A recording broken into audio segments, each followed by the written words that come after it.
5, 6, 7, 8. Do. Sorry. They could literally hear you do that. Welcome, guys, to Wyrdcast Campaign 3, Episode 2, Echoes of the Moor.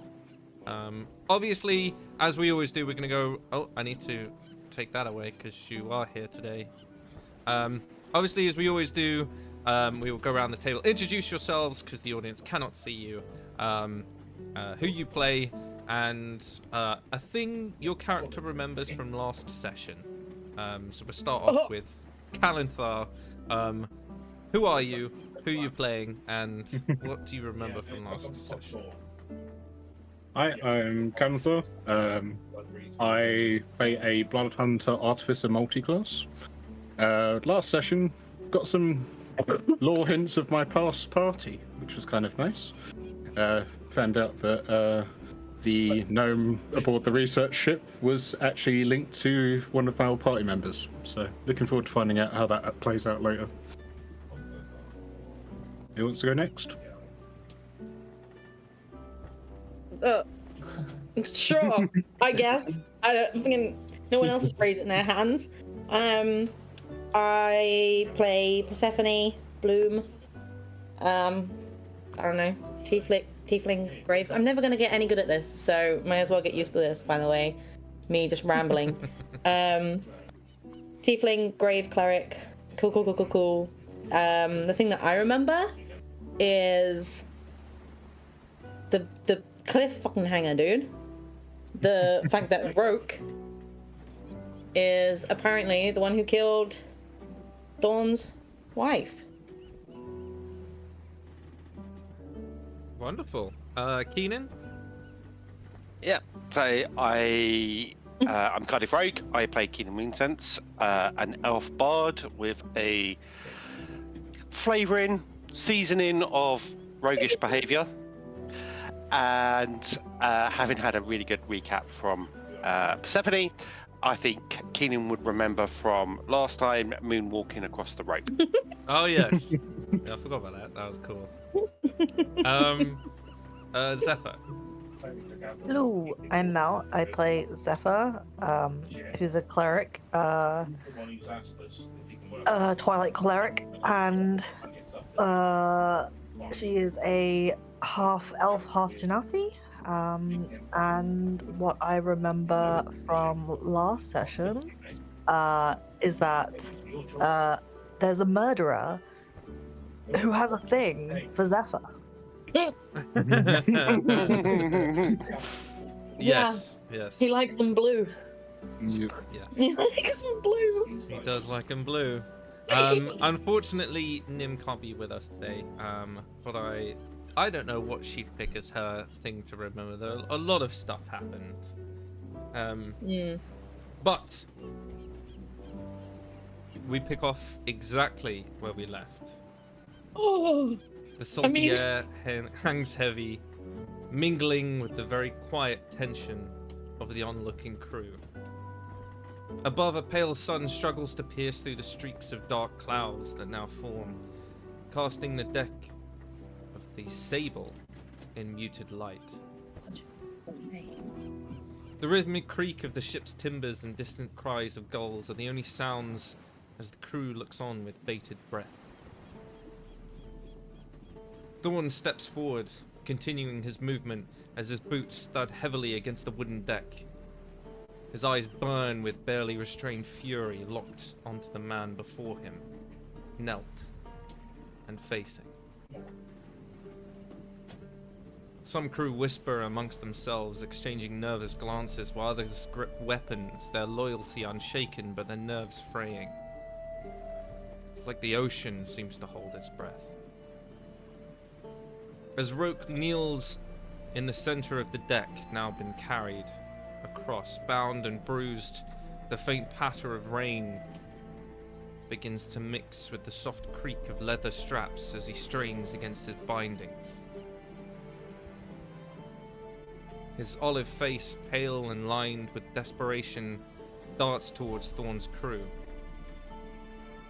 You don't understand. They're watching. Even now, they're watching. The Moor doesn't forgive and doesn't forget. Thorn's voice is low and guttural as he responds, his words carrying the weight of grief and rage. You murdered her, Roke. My wife. The woman you swore to protect. Tell me why I shouldn't end you here and now. The words strike like a thunderclap, and the gathered crew stiffen. The tension is suffocated, broken only by the sharp cries of gulls circling overhead. And this is where we pick up.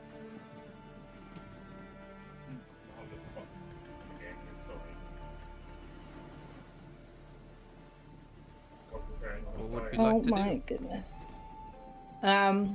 Persephone's just gonna be right there, next to Thorn. Like, she's not left his side since she found out.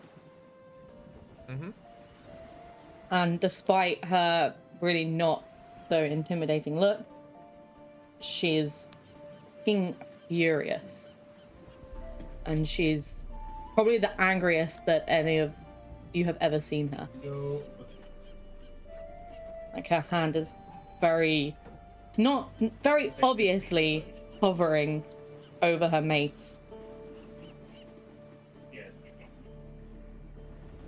But she dares not say anything. Okay. Anyone else? I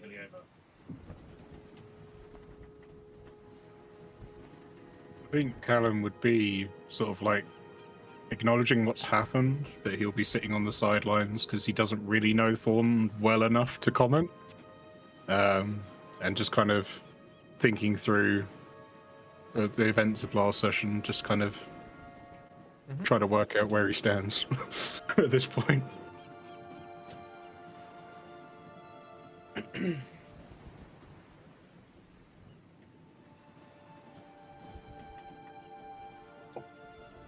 The rain begins to intensify, turning into a steady downpour as Roke kneels on the deck, his shoulders hunched under the weight of apparent guilt and despair.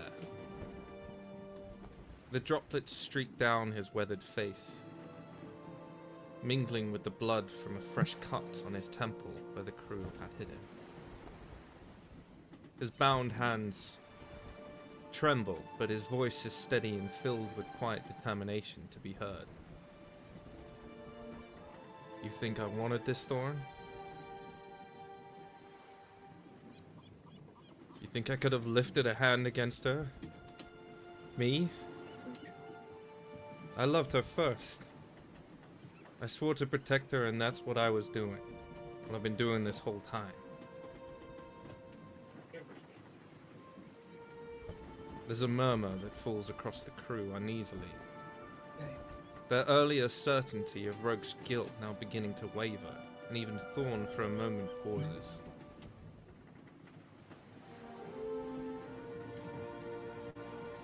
They came for her, Thorn. Those fanged bastards. The ones from the mall, they wanted her blood. I tried to fight them off, but there were too many. They promised me that if I helped them, if I gave them what they wanted, they'd spare her. Thorn's voice is a low growl in response, trembling with suppressed emotion. And they lied, didn't they? And there is no response from his brother. Persephone will finally say something. And she'll say, and what did they want? Roke looks to you. You can see his eyes are filled with tears that he's trying to hold back.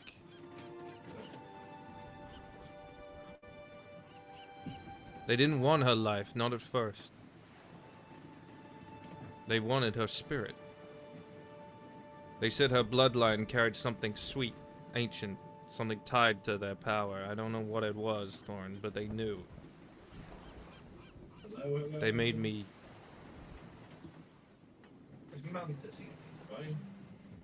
They maybe bind her to a ritual. They said it was the only way to keep her alive, but something went wrong. The magic, it burned through her. She screamed and she was gone.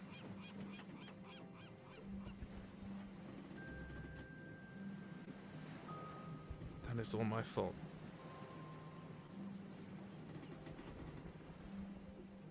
You are a fool to ever trust them more.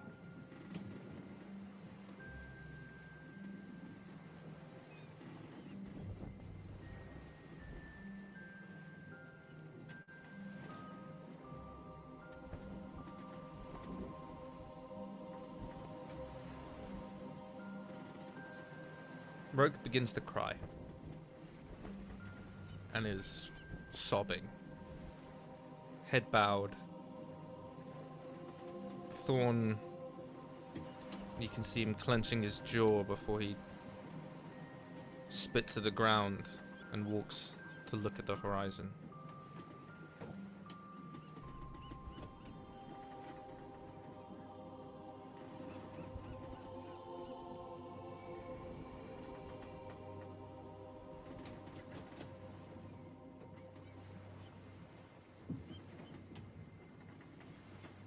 He returns, and as he does, Roke reaches into his tunic and pulls out a necklace and offers it to him. There seems to be some sort of understanding between the two as Thorn takes it and walks to his quarters, leaving his brother bound and in despair.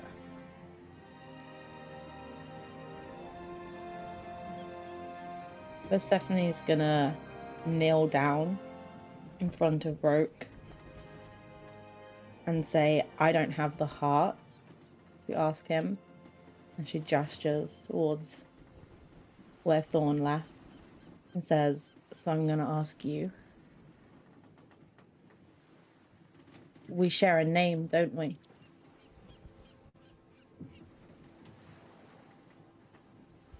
Yes.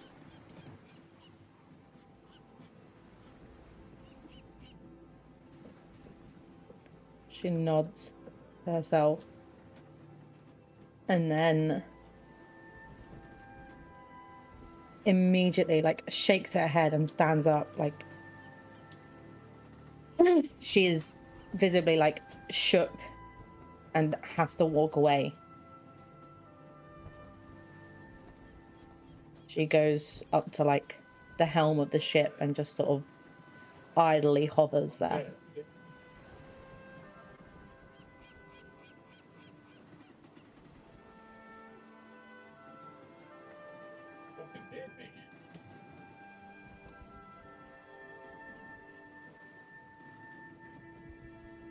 Ian will follow her Mm-hmm. at a kind of calm pace, and then just kind of come to a stop, standing next to her, not say anything, just literally stand beside Stephanie for company. Without saying anything, she'll just take his hand and just hold it. Just as they stand in silence. Yeah, gives it a squeeze. Besties for life, baby. Mm.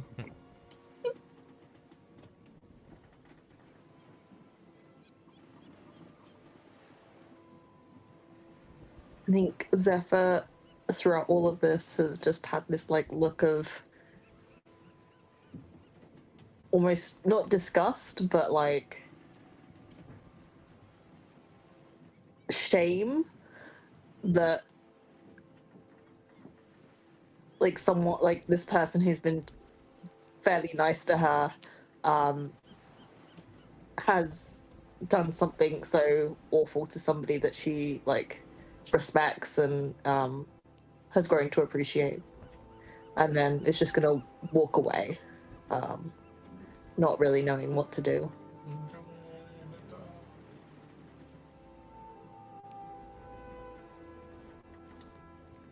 Anyone else? Can I do one more thing?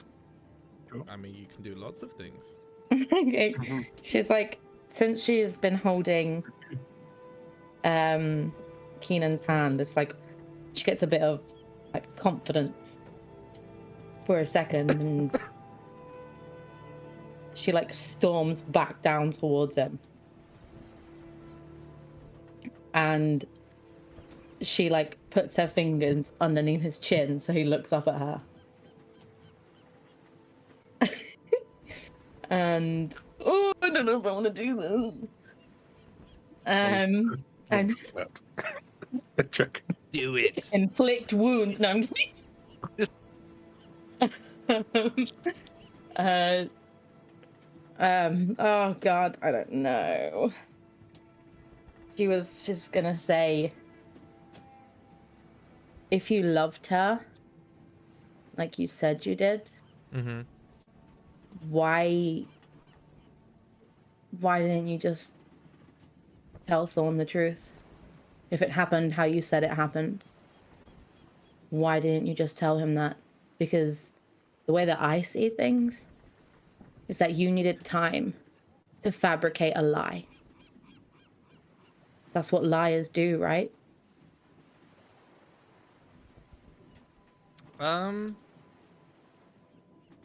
Okay.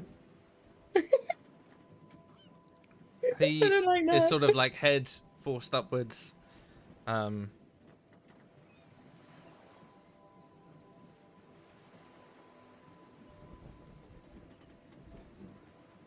What do you mean? I Why ran didn't away. you tell him the truth? Why did you run? Only the guilty run. Because she's dead. I couldn't go back to him and tell her I was the reason. Tell him I was the reason she's dead. You don't think he'd understand? No, he would have killed me. And you don't think that you're deserving of that? I mean, I tried once before. To die?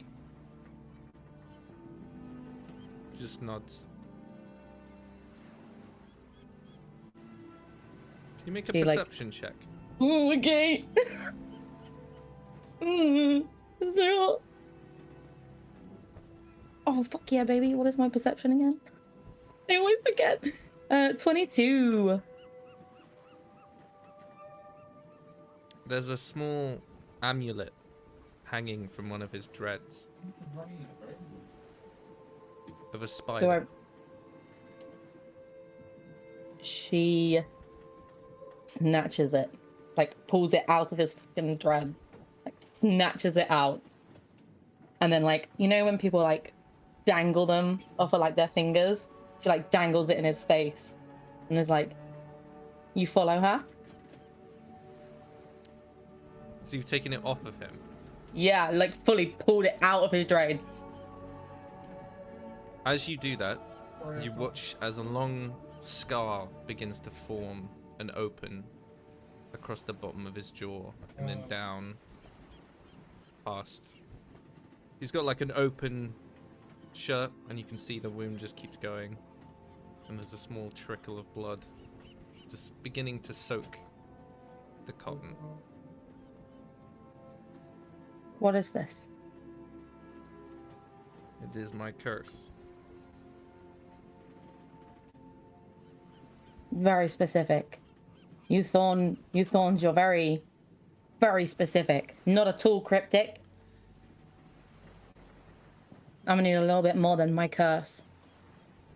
And In she order like to- puts it back on his hair. Okay. As you do that, you see that wound just begins to heal back up. As she's doing it and putting it back, she's like, "You're lucky I'm not a monster." His eyes sort of flick to your arm. And he sort of bows his head again. In order to become the heroes that everyone knows they are, they had to make agreements with deities. And although my name is not in the song, I made one too. Why wasn't your name in the song if you made an agreement? Who do you think wrote the song?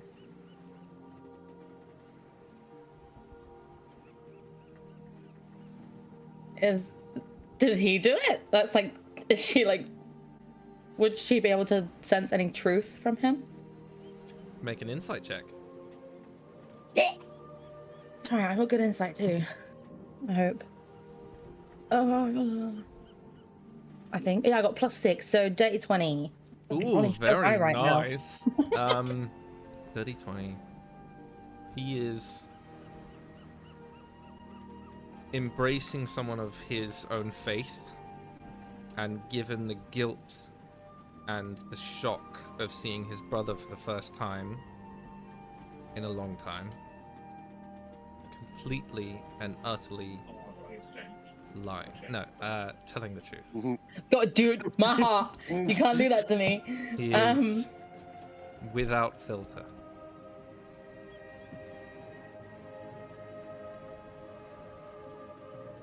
It's from that inference you take that perhaps the song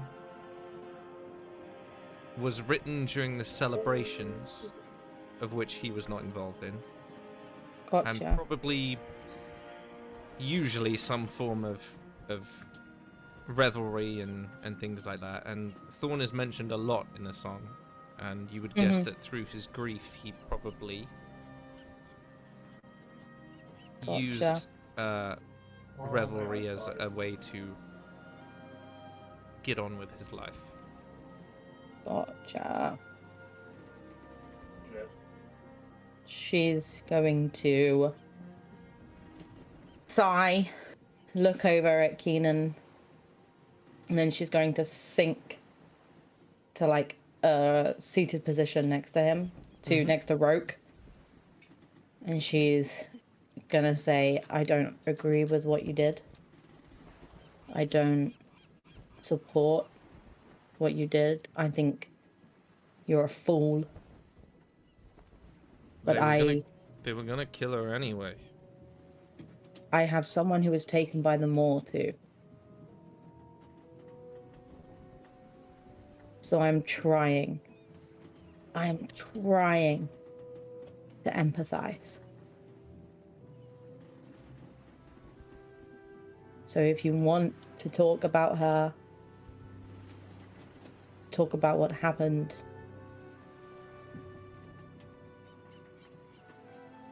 I'm cool to just sit here for a while. No, stories won't revive the past. No. But sometimes stories can patch up old wounds. Not physical wounds. I don't know if you caught on what I'm trying to say.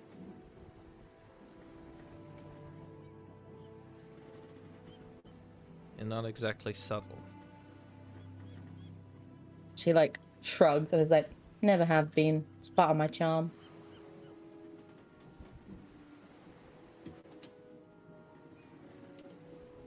Are you one of faith? As of lately, apparently. Although my, to be honest, my faith's, it's, wavering. Why? She like, so like she's like tracing her finger around on her arm, just mindlessly as she's staring off. She's not even looking at him anymore. Just staring off into the distance.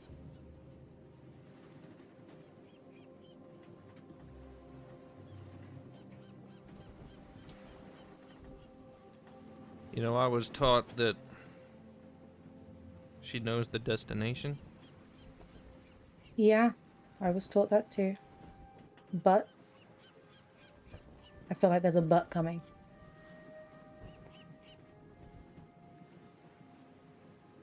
Did they ever tell you she can change it? No. But I've known her to meddle with it. Meddle is a good word. Yeah, she meddles. I know. She brought me back. Sounds like her. Just Yeah. can't let the good ones go, apparently. And there's like a week. Are you a good one? I don't know No, if I'd me call you a living. good one. Me living is my curse. She told me feel I like- had failed her. Yeah. I figured it was a spite thing. You know, gods, they can be vengeful and petty. It's what happens when you have a lot of power and not much to do with it. Hmm. Have you ever seen her? She shakes her head. In and nods. What? What? Well, you know, when you were dead, Uh-huh. Yeah, I remember it quite vividly. Dying. Fantastic. I spoke to her. To a god that's not even yours? For the second time? Yeah, the well, you know, I dragged Persephone away a little bit. She's not that petty or vengeful because I was kind of rude I to was. get her attention Oh, you were. When I was drowning? when you were dead. When I was dead. Well, I don't know about that. I I was was very dead. rude, and she came. And yet, you say this, okay? And I understand. I was dead, you know, ooh, super Mhm. scary, you know, death, ooh. Does like those little spooky jazz fingers, ooh. And then says, but I think it was pretty cruel of her to dangle the reuniting with my father just to bring me back. Would you have preferred to stay dead? Right now, I couldn't tell you.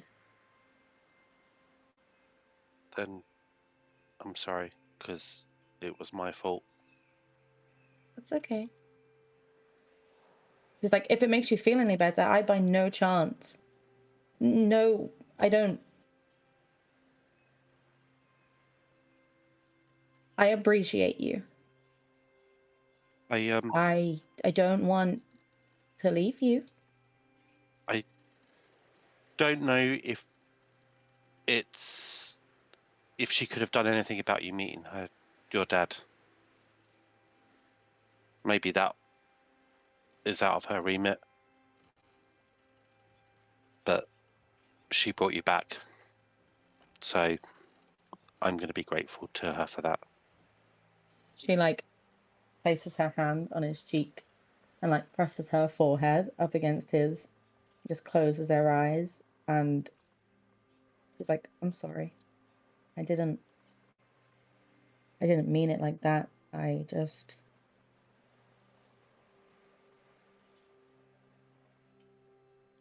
I don't I'm not scared of death anymore. That's a good thing. Yeah. Especially when you die as often as I do. He like leans back, smiles. Yeah, you need to stop doing that. I'm not trying to make a habit out of it. Death just finds me. I wonder.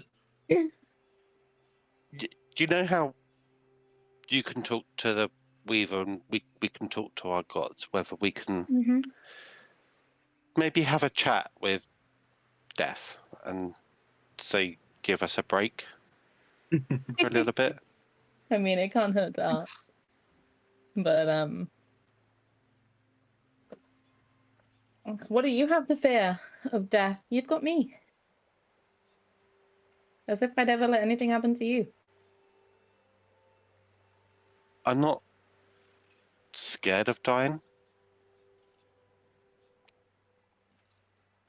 or of not being here, but I've seen death in the eyes of people's lives that I've taken, and that plays on me sometimes. I get it. You know,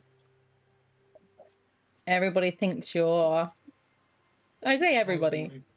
You just, you're a bard. Everybody has their opinions on bards. But you're a lot more different than most people perceive you as. That's stunning. I'm unique. Yeah. They broke the mold. And they shattered it. They threw it across the room. It hit a wall. It's gone. No more mold. Let's hope for a peaceful death when we are old and grey in our sleep.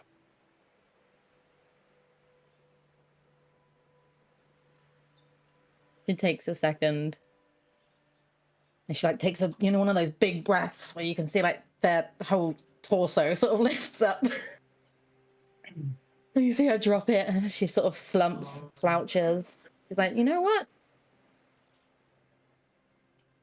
If anybody could, had to be you.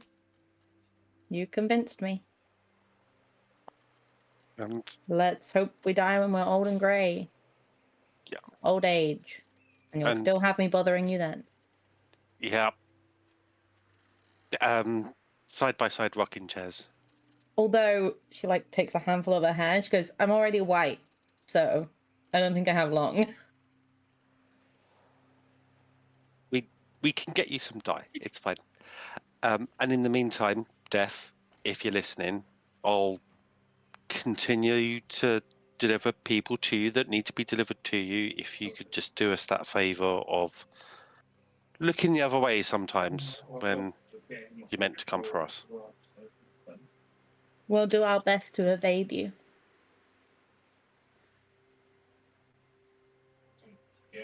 Can I ask you a question? Now that we're out of earshot, Mm. what do you think about all of this? With Roke and Dawn? I think family is complicated and messy and absolutely shit sometimes. Yeah. There's stuff that I'm still working my head around. Like, if he wanted to die, why not then see Fawn? But he didn't want to see Fawn because he would kill him. It's a bit inconsistent. But I think there's more going on here than black and white, good and bad. Isn't there always? It's so much easier if it was, though. I mean, does Fawn know you can do the whole, like, death thing, bringing people back? Well, I've worked with him for so long. I'm just thinking of that threat that you made to somebody once about, Raven. killing them and raising them again to kill them again. Uh-huh. It would work out their issues if Fawn could kill him. And you want me to stabilize him just so that he can kill him again? I mean, We But don't if, have if he therapists. said that it's almost like he can't die. We The could test that Weaver, that's theory. Weaver's punishment. Maybe we should. I mean, we could definitely bring this idea to Thorn, but I think maybe it should wait. I mean, I to can't be imagine honest, how I Amy's thought feeling. he was going to go for a swim. Well, no, because While tied up. you can survive a swim. Yeah. Tied up or not, he could have just floated there until someone found him. You know, I can't imagine how it feels to lose someone like that. I can't imagine how it feels to lose someone like that because of your brother. But if it were me, I'd want to make him suffer. Yeah. She's like, holy shit, that was It really would dark make of me me to feel say better. that. I mean, Uh, but look, we could work on that. We could work on some ideas of how to make him suffer. Like do a presentation for Fawn. you and your presentations. Always the bar. I really think that we should give him some time, though. Yeah. I can't I imagine think- how he's feeling right now. I can't. But I don't think he wants to be approached. As much as I want to go in and comfort him and help him, And I think when knowing my position and my name, I feel like I would only make things worse. but I also think when the time has come, it will be you that needs to make the approach. I don't think he wants us to speak to him.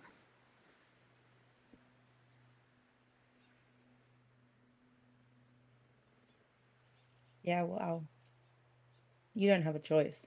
You're coming with me anyway. Okay.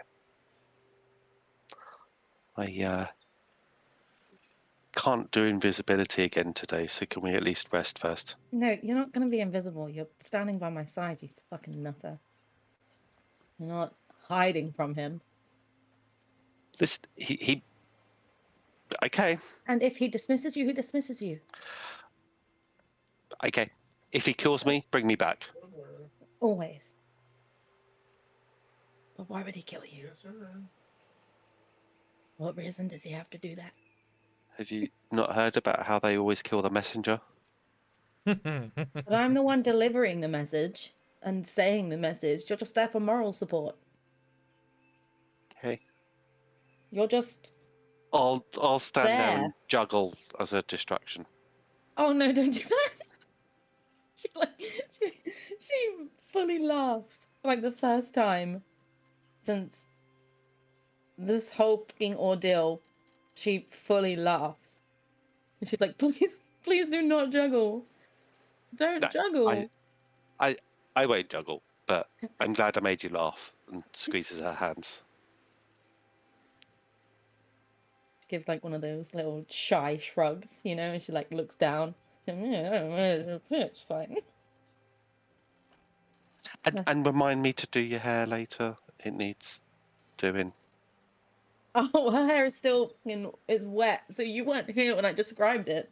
So obviously they were in the ocean, so her hair is just.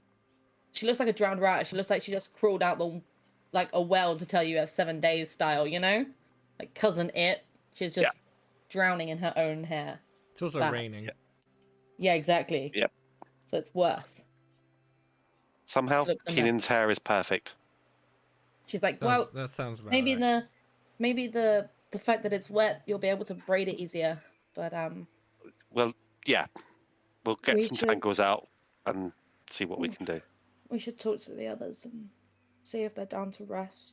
See what they want to do. Good shout. And he stands up and pulls her to her feet.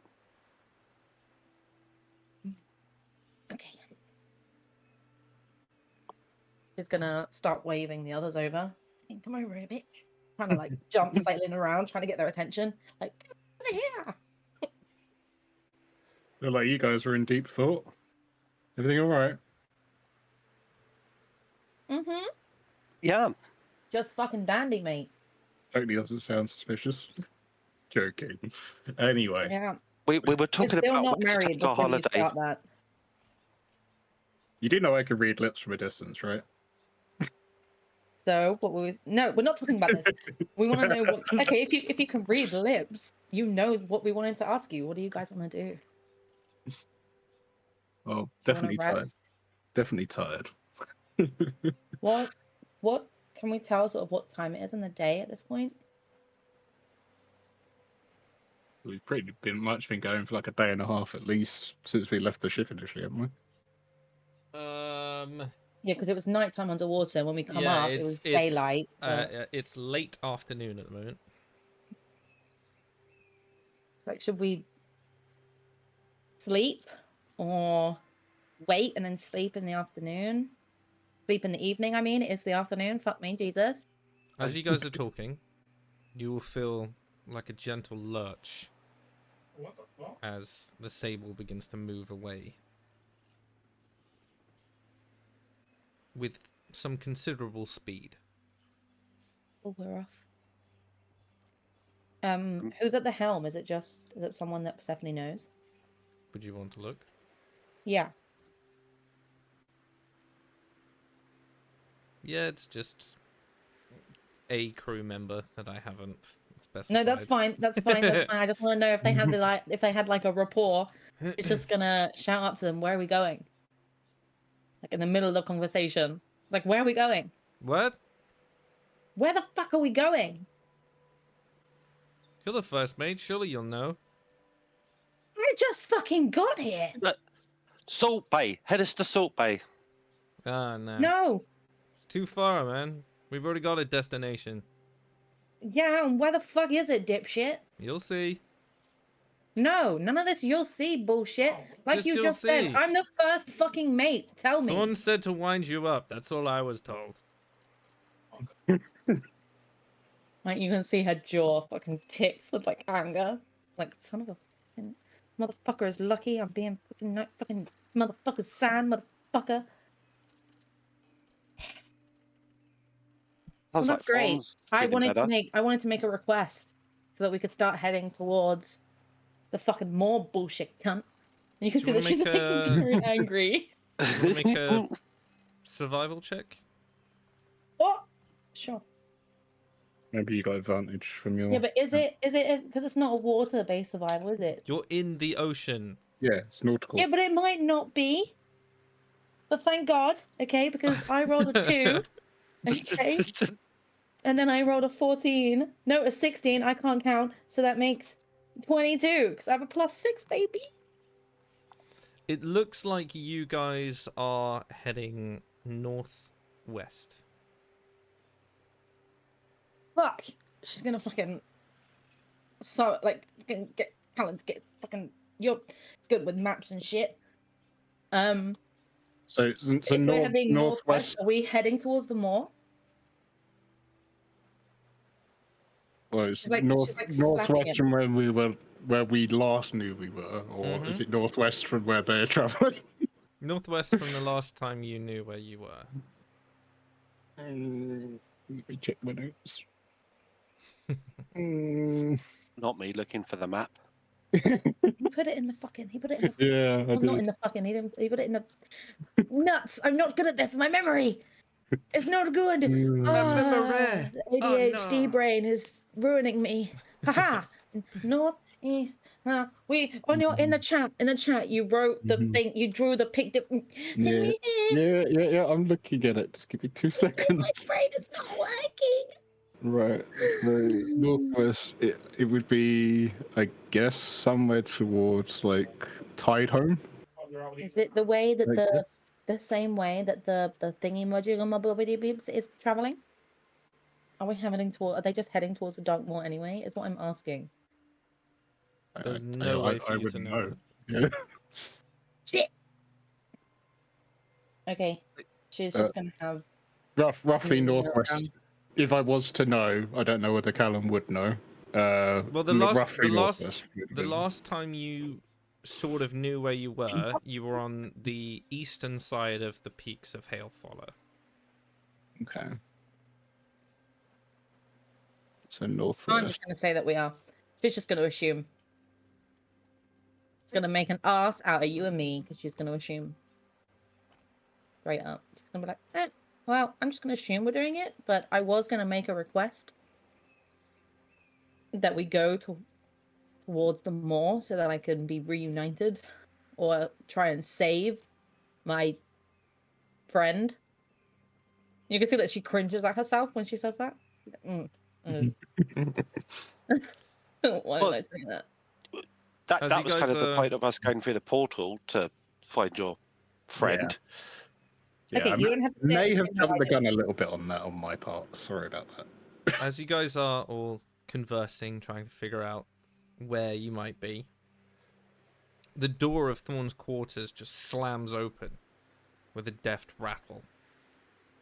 He walks over to Roke, unclips part of the chain that holds his bindings, and you see him lead him downstairs before returning. If you're going to kill him, can we watch? No. Okay. I mean, Keenan had this wonderful idea, Thorn, about you killing him, me bringing him back just so that you can kill him again. So, you know, I don't know if that would make you feel better. Not It really. was Keenan's idea. She points at him.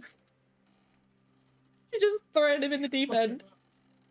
It was Keenan's idea. It wasn't mine. That makes sense. He looks up to the crewmate who's currently at the wheel. And he's like, adjust 10 degrees. We're meeting them at nightfall. Who? He like tilts his head. Go get some sleep. All right, you'll find out you're not in danger. Just go rest. I need to find my sister. We need to rendezvous. Just go and rest. You will have new bunks.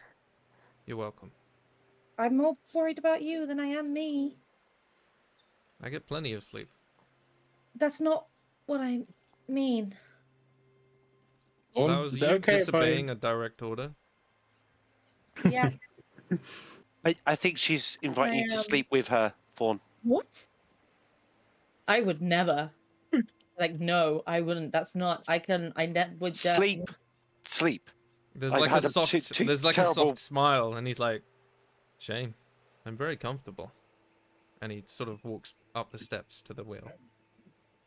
Zephyr pokes her head in, and having heard Persephone say "who," and says, "Who? What about who?" Amazing. I was thinking it when I said it. That's the funny thing. Oh dear. I suppose She's bright red after the comment of "I'm very comfortable," and like she looks at Keenan and she goes, "I bet he fucking is." And then she like looks away and she's like, "I don't know why I just said that." Her eyes like blown wide. She's like, "I'm gonna go get some sleep." Oh, pure panic. She like probably only like Keenan will notice that her eyes like dart to Thorn's room for a second, and then they dart away. And she like scurries. Nope, never mind. Not gonna do it. Nope, not gonna go there. So your new bunks, you're led by one of the crew members to the first floor of the ship. Your bunks are all individual rooms that have been set up. It looks like there has been some care to attend to various needs. For Keenan, there isn't actually a bed. There's a very comfortable set of pillows and throws and blankets. There seems to be a perpetual sea of ivy that hangs from the ceiling. And it sort of shimmers in the light. In Kaylin's room, there is a bed. But more importantly, there's a series of very odd-looking desks with strange contraptions fixed to them. Oh my god. He gave you a tinkering bench. I got a tinkering bench. Yay! I'm so excited for you. I'm gonna blow some shit up. Nims Oh no. is oddly very homely and appears to have a swathe of variously quite well crocheted blankets and pillows and throws, as well as an entire wall just filled with ceremonial, not very effective weapons that are just lining the entire wall. For Zephyr, very hard person to pin down, and it looks like whomever was arranging this didn't really know a lot about them. So one of the walls there's a depiction of a forest, and the other one there's a depiction of the sea. And there's a very beautiful 4-poster bed with almost 2 mattresses thick, and a load of fur and very elegantly made silk pillows. Zephyr immediately runs at the bed and launches herself at it. Doesn't take notice of anything else. For Persephone, it has her name on it, as well as her rank. Cute. And as you open it, one of the first things you see is that Toji has already made himself Oh my God. very comfortable in here. Sweet baby. There's what looks like a magically made artificial fireplace. Very simple, but elegantly carved bed that seems to be suspended from the ceiling. Oh, she fancy. My fat ass gonna break that. Underneath it, there's various different normal accoutrements, but there is a table with a small statue with their arms held out in a bowl of a hooded figure with long hair trailing from it. There is also a set of stairs that seem to lead upwards. Oh, she fucking will be like, ooh, mystery, and like start going up the stairs. There's a locked door at the top. She's just gonna try and open it first. Just do the handle, but like, is it actually locked? And we're like, okay. Yeah. So you sort of rattle the handle, and there's a small like murmur on the other side before the sound of unlocking, and Thorn opens the door on the other side. Oh. Yes. She just kind of stands there with her jaw open, like hanging, her eyes wide. She's like, this was not intentional. I did not know this was your room. I'm not because you're comfy. This isn't, Oh, flowers. This was intentional. And he sort of shuts the door on you and locks it.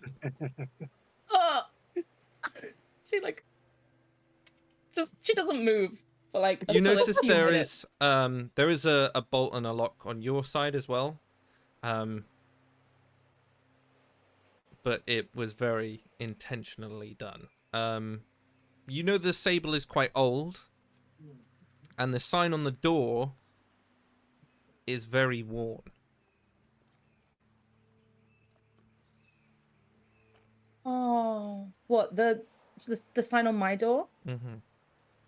This was her old room. Mm-hmm. Like, so that realization will dawn on her. The furniture in the room, Oh, very new, but the sign. but the sign is very old. She like has a realization and is like, that's why they're connected. Not because of... She like taps her cheeks. Like, it's not because of you. Not because of you. Well, because of her. Okay. Like she's hyping herself up. She's like, okay. And then she like turns on her heels, and just face flops forwards into bed and just lays there.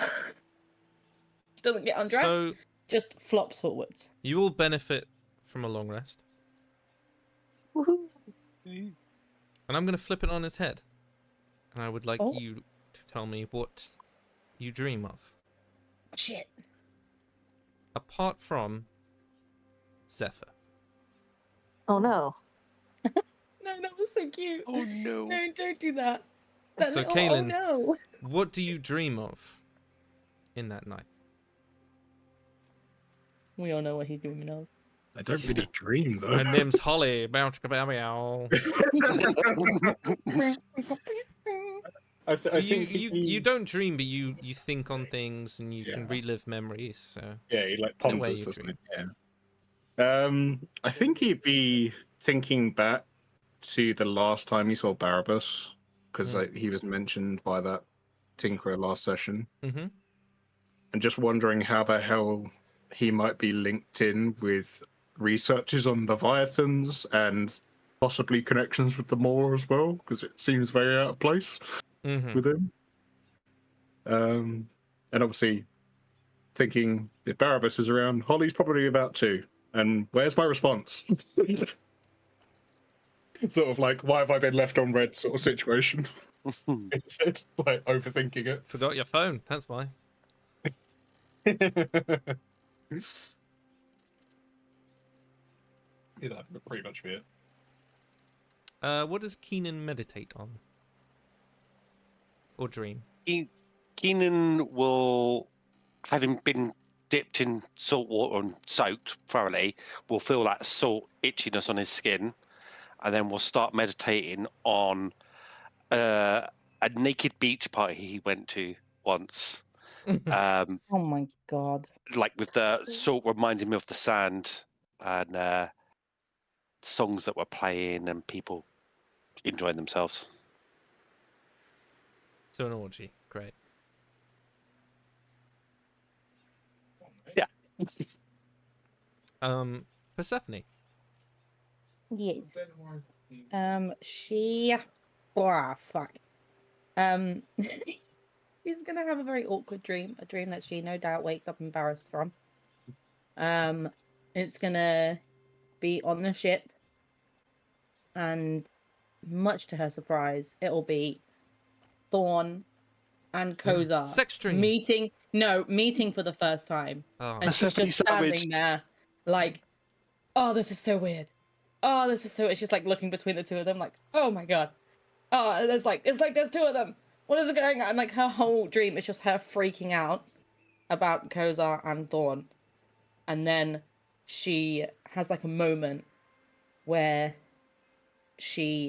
that little like seedling of insecurity and doubt, twinkles into her dream, and she like imagines what the other Persephone was like, and she knows nothing about her except for her name, but it's almost like she can hear, obviously in her dream, that she can hear her voice calling out to Thorn, and Thorn turning and walking away. And then that's probably where it'll end. Mm-hmm. Zephyr, you close your eyes and feel yourself drifting. And you feel them open again. And it's like you're weightless. It's not even like when you cast the fly spell, you are just pure air. And you're hovering above this beautiful sea of flowers and fields.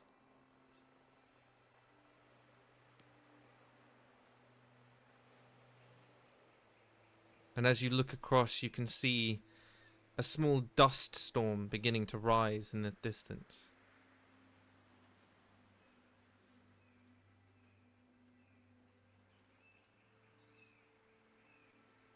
You have some sort of control, it would seem. What would you like to do? How far does the dust storm seem? Like, does it seem quite far away, or? It's yeah, it's a considerable distance away. Hmm. I feel like she would try and go in the opposite direction to the dust storm. Okay. As you turn, you sort of pan across, and you see some stone formations and the beginnings of a very large mountain, sort of arcing up into the sky. You can see there's bits of snow that cover the rock, and there's an odd goat that seems to amble up. And as you sort of move past that, you can see a building in the distance. You've dreamt of this before. And as you're thinking back to it, you see another, not so much a dust cloud, but something stirring almost equally as far in the opposite direction, whipping up wind and snow. And the more you look, the more you can see tiny pinpricks that look like ants moving towards you. Fast? Not really.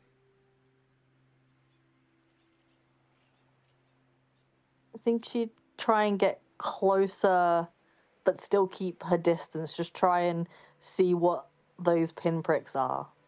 Mm-hmm. You sort of feel yourself rushing forwards, propelled by the motion of your will. And as you get closer, you can see armor of reds and blues and whites and greens. As those pinpricks begin to enlarge, you realize you're staring at what looks to be thousands and thousands of various different formations of warriors.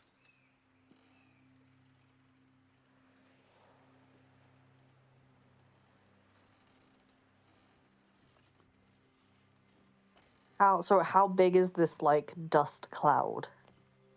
Like, pretty big? It's being formed by their marching. Oh. Okay. Do they have any sort of banner or any sort of markings on their armor? Yeah, there's an assortment of various different flags and logos, and you can't quite make them out. It's like when you try and remember something from a dream.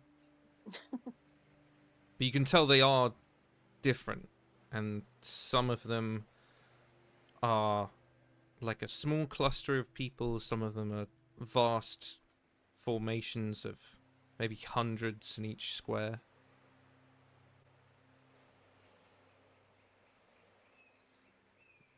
As you are looking down, you can see they're made of a variety of different sizes and builds and colors,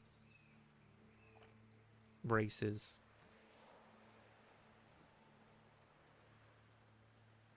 Do they seem to be marching in, like, towards any specific thing? Yeah, they seem to be marching towards their opposition. Ah, so that's what the other one was. See. Can she fly back towards the opposition? It's your dream. Yeah, that's what she'd do. Mm-hmm. So as you sort of make your way over there, This one is still an assortment, but seems more organized. Mm-hmm. You can define specific groups of people. And at the front, there seems to be sort of a speckling of red and blue horned figures. Mm-hmm.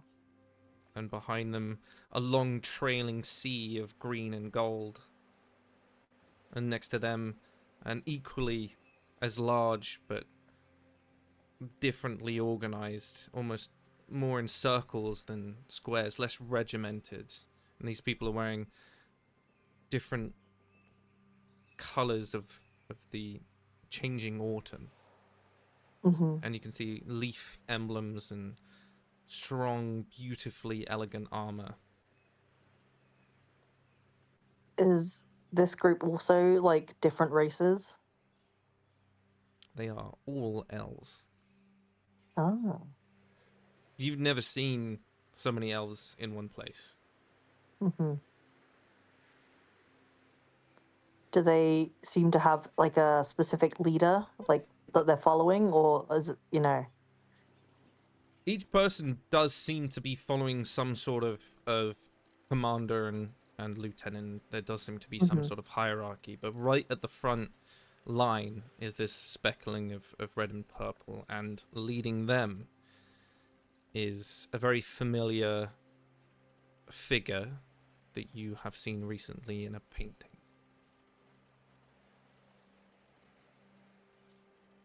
Gotcha. This is Mavos.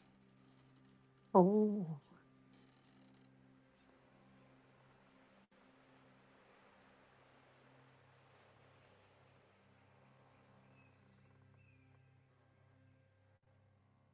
Can you make a just for the fun of it? Can you make a dexterity saving throw, please? I can, DD. A dirty 20. Okay. There is a whipping wind that you notice almost at the back of your neck, and instinctively you sort of float backwards as a figure a little bit taller, a little bit more muscular as far as you can tell in the brief second that you see them, flies straight past you. And there is a crackling of thunder as he impacts against someone else who you can now see floating in the air. Do I recognize them? You don't recognize the person that almost hit you, Mm-hmm. but you know the radiant wings of the champion of the Guardian. And as you watch them go toe to toe, you do get a visage of her opponent. It's a young man with sort of speckling blue and grey hair that's would be long and wavy, but it's been tied up. And there's floating blue ribbon of where it's been tied. In his hand, he's carrying a glaive that almost copies the champion. His is made of very ornate, beautiful wood that seems to curl and twist. And as the roots sort of cradle the blade that each end holds, you can see it crackles with lightning. As you're watching this going on, you're realizing you are watching what became known as the Battle of the Blossoming Plains, which was the first battle between the man known as the Stormcaller Mm-hmm. and the forces of good, as it was framed. Mm-hmm. Is this something that she would have had like a lot of knowledge about before? Like enough to It's be able to picture this? yeah, it's Or a is it widely told story. okay? The Sundering isn't spoken a lot of. Like, it did Mm-hmm. happen. The war is definitely spoken of because the elves were almost eradicated because of it. But the Battle of the Blossoming Plains was a tale that's told to a lot of aspiring warriors, adventurers. It's in most taverns. It goes around all the time. Mm-hmm.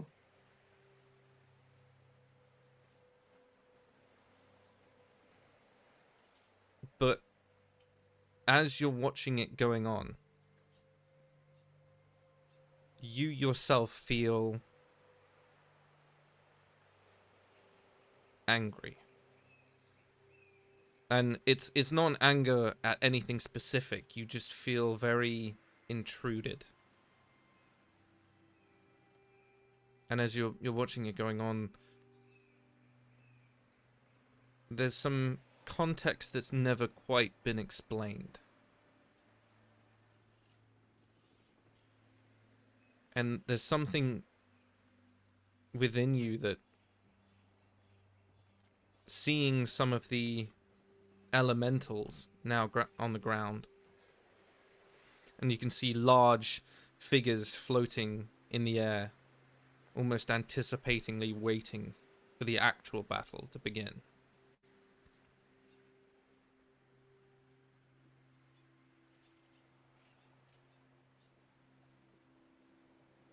The warriors led by Mavos and the elves Mm-hmm.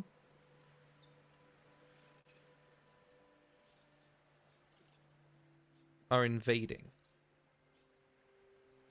At least that's what it feels like to you. And from that you begin to see a different side of what a lot of people speak about, Mm-hmm. which is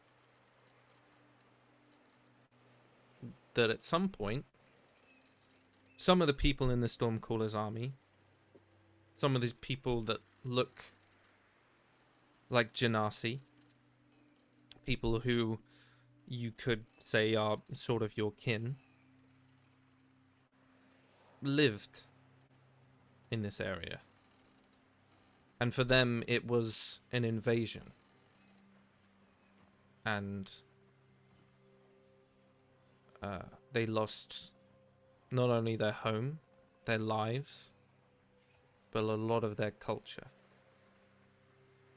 Because, as far as you're aware, this isn't something that's ever talked about. Because it's always said that the Stormcaller wanted to invade the elves' homeland and eradicate Mm-hmm. them.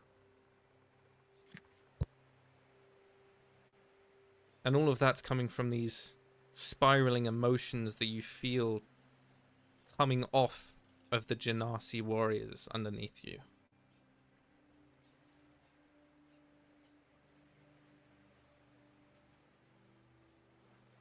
Before you feel it fading away, is there anything else? I feel like Zephyr would let this. She's not like a particularly angry person in general. Like she's always been very much like a, if someone says something to her that's mean or anything, like it just rolls off her like water off a duck's back. Mm-hmm. Like sometimes she'll internalize things and she'll think about them, but generally she's yeah, she just lets things go. But this is something that I think devastates her because she has never had, I mean, she didn't even know what she fully was until recently. And she has never known about this other side of her. And it feels like loss all over again. And I feel like this anger would bubble up and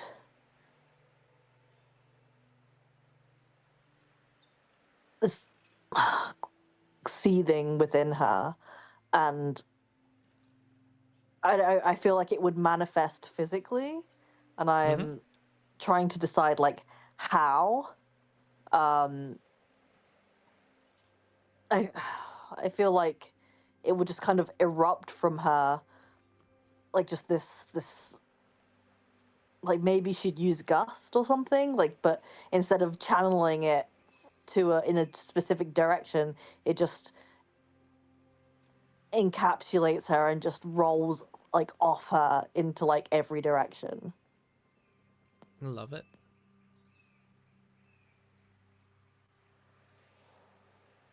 And she just be like, stop.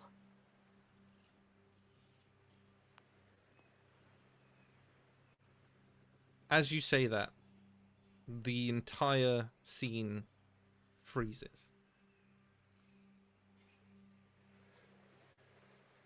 And you sort of have that last bit of time to look at everything.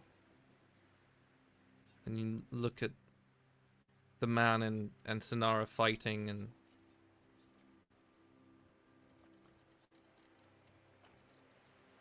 for the briefest second, as you're watching this all happen, as you're looking, you can just see Sonara's face and those beautifully elegant wings behind her, and their mid-clash of weapon, sort of looking at the form of the Stormcaller and the back of his head and seeing that trailing blue ribbon. As you have that time to look at this frozen frame of history, and you can feel yourself waking up. The back of that head moves. Almost imperceptibly quick. You see his face, just for a second. And you wake up. Mm-hmm. You look around and there's various different pieces of, like, books on the floor. Your candle's been blown out. There's one thing is still sort of half floating in the air before it drops to the ground, as all the wind around you dies down.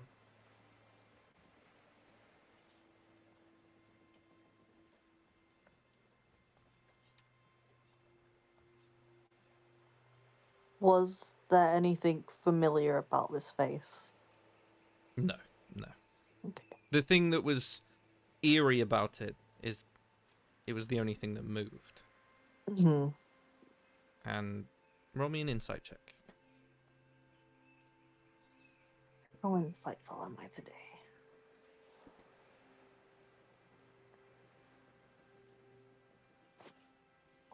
That's a 10. It's okay. It was eerie because up until that point you had complete control over the dream. Mm-hmm. And it's just a bit freaky. Did they turn to look like at Zephyr? Yeah. It was almost Okay. like you're looking at the back and just the briefest second you see his like face and eyes move towards you. Okay.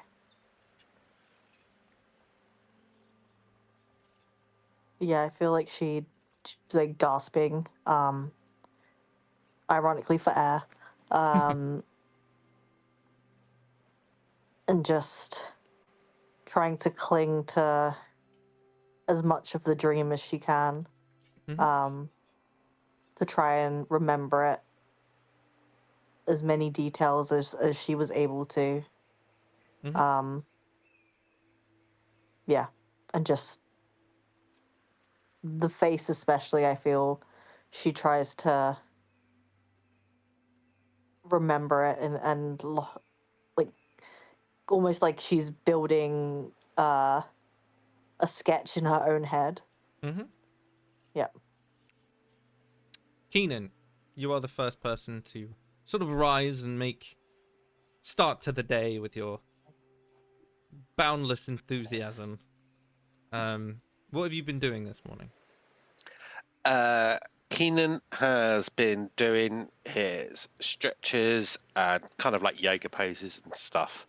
Yeah, so we to pan start the in day. on the perfectly formed arse of Keenan as he's sort of doing the downward dog, raises up, stretching his Up arms. into tree pose. Yeah, just Love that for him. completely in his onesie. I really thought you were going to say The one- nude, and I was going to piss myself. No, he would be naked because the onesies. Oh, Yes, amazing! yes, yes. Even better. I thought so. I knew it, dude. I knew it. Camera's blocked by like a bowl of fruit. Yeah. The really new thing is though, or new to the party, is you can see a birthmark, quite a large birthmark Ooh. from his right shoulder down his back, like purplish black. But no one's seen that yet because he's always covered up. Mm-hmm. Cool. Anything else apart from your stretches? Just going through downward dog to tree pose, greeting the sun. Kaylin, Mhm. as you sort of wake up, what would you start the morning with? I think first thing he'd do would be to go through and take stock of all his new little toys in the room. He doesn't have any materials to actually work with anything at the minute, unless Thorn's snuck some of them in with the room. No, but he's just made it so that if you needed to, you could make something. cool. Yeah, I think he'd just be kind of looking over, well, kind of like how you would read a morning paper through Barabbas's journal, just to kind of refresh himself of his friend that he's now just heard is still quite active in the world. Other than that, I think he'd probably walk out of the room, kind of stretch his legs, and then make his way up to the crow's nest and just have a look out over the sea. God, you love And- that crow's nest. It really does. And he'd, That's he'd also just say to the ship's crew, I'm assuming you've already stocked up, but if you need me to catch anything, let me know. And he'll kind of just get on with his day. But if he gets stopped, he'll more than happy to talk to anyone. Mm-hmm.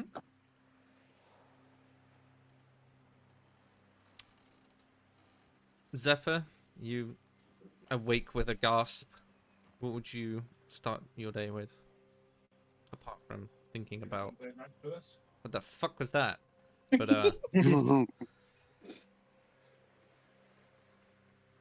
I think she'd forego any kind of routine or any kinds of attempt to calm herself and just hurriedly get dressed so that she can find Keenan. oh, See him butt okay. naked. I hope not. I really hope not. You're gonna catch sight of that booty. He was just standing there at the door with 2 bottles of wine. Courage. Nice. Persephone. I don't like where this is going. I don't like that smile. I was going to be don't like, it. you awake with the soft resting form. No. I really thought you were going to say Toji, and I was like, yes, perfect. I Just how I mean, like to be he is woken. in the room, but you sort of awake in your bed, and there's like a soft, like gentle smell of baking that immediately hits your nose. And as you look around, you see like on top of the fake fireplace, it's just a small bowl of something that's sort of steaming into the air, and a freshly baked piece of bread that's just resting there. The first thing that she'll do and she'll sit up and she will, knowing that her hair's a mess, she'll like, even though she's not gonna be able to get her fingers through it, she's gonna like try and calm it, like run her fingers through it so she looks presentable. She's like, nope, still look like a fucking mess. Great. And then she'll go over to the food and she'll smile to herself because she's like, is that what the door's for? Did he bring me food? Like that's where her innocent little mind goes. You hear just a soft little noise to your right and on the floor, and Toji's just sitting there with like a giant fish, just like gnawing away. Oh. She'll like scratch Toji's head, and then she'll go and see what's in the fireplace. And she'll like break off little pieces of bread and like hand them to Toji as well, being like, I don't know if you eat bread, but do you want some? She'll like be feeding him bread. There's a piece for me, a piece for you, a piece for me, a piece for you. And once she's sort of finished eating it all, she'll, not knowing if he's even there, she will go and knock, like with just, you know, one of those one knuckle knocks on Thorn's door. Okay. As you're eating the bread, do you also partake in the soup? Yeah. Can you make a history check for me? Oh god. Me and my +0 to history. Oh, I rolled a natural 17. That's okay, right? That's decent. You get hit with like a deep pepper and basil taste, and there's tiny seeds in it that seem to like burst with flavor, and there's like small cut up pieces of mushroom and tubers, and there's some little herb that's been placed on the top that as you sort of picked it up, So cute. it glowed. Oh. Probably shouldn't eat things that are glowing, but I'm in. It's commonly known in common as glowleaf stew. But for you,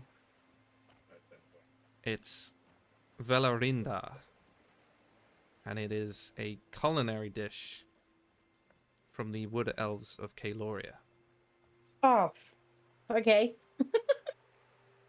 And as you're sort of eating it, there's the first mouthful you almost dismiss before you get that rush of familiarity back. Even the bowl that's been made of, it has like leaf braided carvings into it. And as you're sort of feeding Toji some of the bread to go with his fish, you notice that it's like nutty and lightly salted, and it's crisp root flatbread. This is a meal of your people.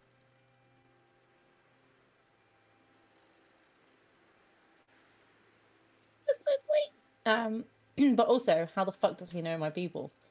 Maybe it's just a coincidence. That's what she's Isn't like. She's that like a having. question? She's having a moment where she's literally saying that out loud. She's like, no, maybe it's probably just a coincidence, right? Did I tell Thorn? I didn't tell Thorn. And then she's like having this full conversation with herself, like back and forth. Like, no, Thorn doesn't know. But she still does the same thing. So she'll finish up, and she'll like have a bowl in her hand, and she'll like gently knock on his door, like their joining door, just to see if he answers. The door just swings open a little bit. She'll like poke her head around it, like not letting it open all the way. She'll like poke her head and go, "On." There's no one in Hello. there. There's Like, no one in there. Okay. She like closes it. She walks out, and she'll still be holding it, and she'll like try and get Toji to come with her. She'll like go, "Come," like as a dog, like, "Come on, we're off. Yeah, he's just like, Let's go." Breakfast is over. Let's go. And and then she will just go and look for Thorn. But she's like, I need to return this bowl. It's not. As much as I wish it was mine, it's not mine. That will be like her one thought. The bowl is not my bowl. I need to return this bowl. It's the rule of Tupperware. If you trust it, get it once. Right. This is not mine. I need to return it. Keenan, what are you doing after your stretches? And Getting dressed. Getting dressed. Thank God. Yes. And kind of like going through the letters and maps and paperwork we found in the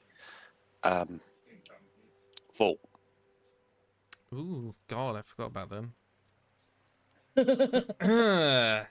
Bear with.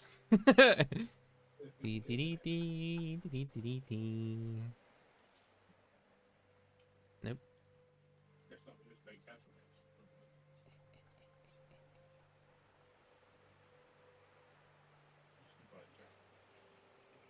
That's not right. Play casual. What are you playing? Which ones was this? The ones we first, so we came across 2 lots, I think, and the second lot was just like the maps where we worked out where the sanctum's going to be. But the first lot was like all the blackmail material. Ah, yes. I remember that. Ah, yes. But yeah, a lot of it is just various different nobility. A lot of merchants, a lot of very prominent people. There's a lot of names you have never seen in your life. You notice there is no elven names that you recognize on that list. He'll try and remember as much as he can from it, like commit it to memory for future potential use. Mm-hmm. As you're sort of flicking through it,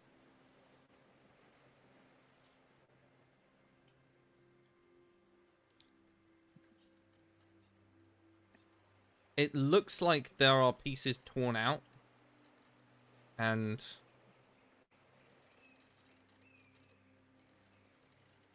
like some of it's covered in water and some of it's worn away and things like that. Near the back, there's like an indentation carved into the binding of the book, almost like it was holding something. That has also been taken. Okay.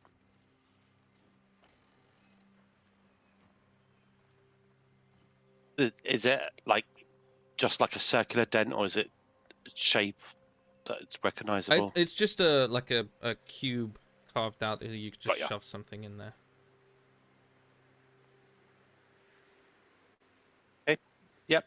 That's what I'll be doing. I've dressed. Cool. You hear a soft knock on the door. Come in. Zephyr. That's you. It's less a soft knock and more like a Big Bang Theory Sheldon. No, get in. No, get in. Yeah, he says come in again after all 3 knocks. How she kind of busts in, doesn't even say good morning or anything. She's still very much just in her own head. Hi, Zephyr. Kind of panicking. Hi, yep. How good are you at drawing if I just like give you a description? Pretty good. I need dry paper and some charcoal. Okay. But yeah, and he'll start looking around to see if there's any in the room. Oh yeah.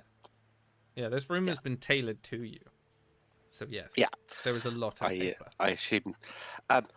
Have a seat, and he'll go through like full like crime sketch person, like so shape of the eyes and shape of the face and color of the hair, and like asking all the questions and building up the sketch and showing it to Zephyr and going, do those eyes look right, and getting fine adjustments as we go through it.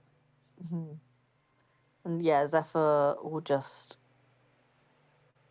kind of have her eyes closed as she just tries to chase this memory that she feels is like already seeping away from her. But will attempt to get this description out. Yep. I think it will take a little bit, probably an hour or so, to get it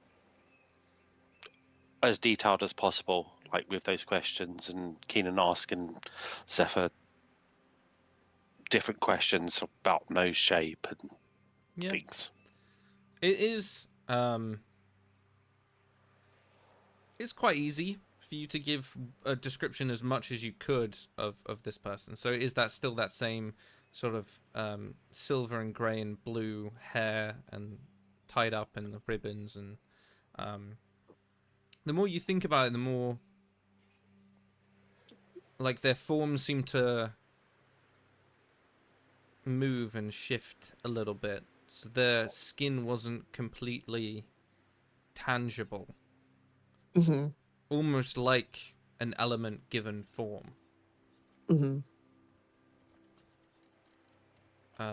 But it was enough of features that resembled something vaguely humanoid, and there were moments that you could see a portion of the face.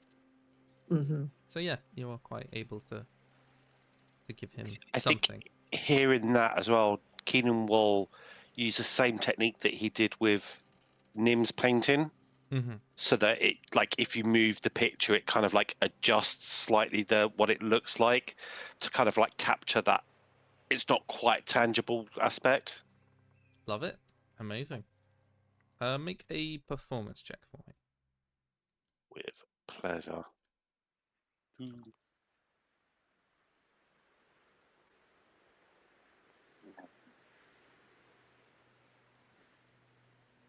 That is a 29.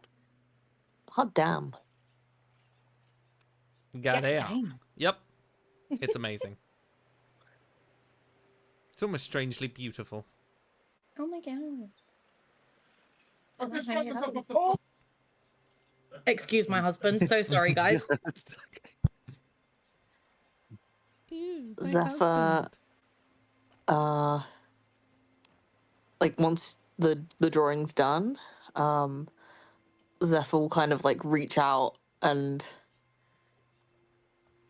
not like very sort of softly trace like some of the lines, but like not enough, like very gently so that she doesn't smudge anything, and then say it's perfect, and then kind of gingerly pick it up, and turn to Keenan and say thank you. Yeah, you're most welcome. Do you want these ones as well? So it would have been like a multiple sketches as we go through different things. So like he'll offer you similar ones that aren't quite the finished article. I think she'll cling to the finished one and say, no, this one's good. Okay. It's all yours. And then without saying anything else, she'll just walk out the door. I fucking love how awkward she is, man. Fucking great. Keenan will kind of like cook his head for a second and then finish like putting on the top part of his onesie, and kind of follow her out. Seth, as you're moving around the bottom of the ship, you move to make your way up to the staircase and clatter straight into the rather muscular blue form of Zephyr. It's like running into a brick wall, essentially. I wouldn't say you both fall, but it is that sort of awkward moment where you'll just bump into each other. She like scatters trying to catch her boat, like, oh fuck. Hello. Hi. There's like this awkward stare. Both holding like objects. Yeah. Yeah. I feel like because like they're going in opposite directions, they'll do the like both of them go to Dance. the Yeah. same direction. She's gonna I love say, it. did I notice her come out of Keenan's room? Yeah. Yeah. She's gonna like bring it up instantly, be like, oh, Keenan, huh? I didn't even realize that. She's like, did you guys have a Just trying to torture sleepover? her. I don't. And she's gonna like try and peek into Keenan's room. Keenan's on his You way just- out of you his just room, see him- starting to get dressed. Starting it up. She's gonna be like, and she looks between them and she goes, I had no idea. And then she like puts her head down and walks off because she's like, none of my business. Wait, Seth, I've got something for you too. I was showing I her don't know my what I- etchings. I don't want it. She's like, I don't, whatever you're showing me, I don't want to see. I don't, it's not my business.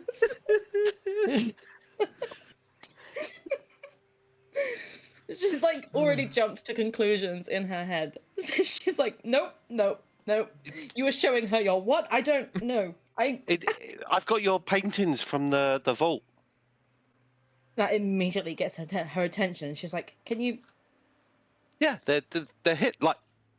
I know, he goes back into his room to go and get them. Cautiously peeking into his room like, don't get it out. Don't. Okay. And she's like, but I can't hold. I've got. And she's like looking at the bowl. And she's like, can you tuck them I'll under my come arm? with you. It's fine. Or we can just drop them off in my room. Oh my god, you should see my room. Is it as beautiful as my room? She's gonna go. She's gonna like smirk and be like, it's adjoining to Thorns. And like walk off. Oh, I'm not the only one that had a visitor then. She's like, oh no, I literally didn't. I was just trying to wind you up. But anyway, and then she like trots back to her room and she's like, I really need to I need to fucking return this fucking bowl. If you could just pop them on the end of my bed and I will get to them a little bit later. Oh, I just need to return this bowl. Did you guys have like a breakfast too? no. And Are so you didn't- you telling me your captain gave you breakfast in bed? I don't know if it was Thorn that gave it to me. It was just there when I woke up. You just said you had adjoining rooms. Yeah. Okay. But the thing is, okay, hear me out. And she like points at her sign and goes, look at that sign. What do you think? Think about your sign on your door and then look at my sign. Well, you're the first mate, Old. so of course he's going to give you like your no, name. it's old. It's old. Oh. This isn't my room. That's. It's kind of a bit creepy. It's a bit grim, right? Like he's trying to turn you into his wife, or trying to like. I think it's replace more you? that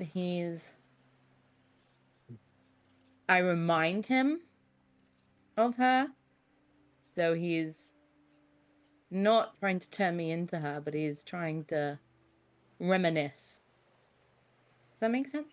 Yeah. But nonetheless, I need to return this fucking bowl to him.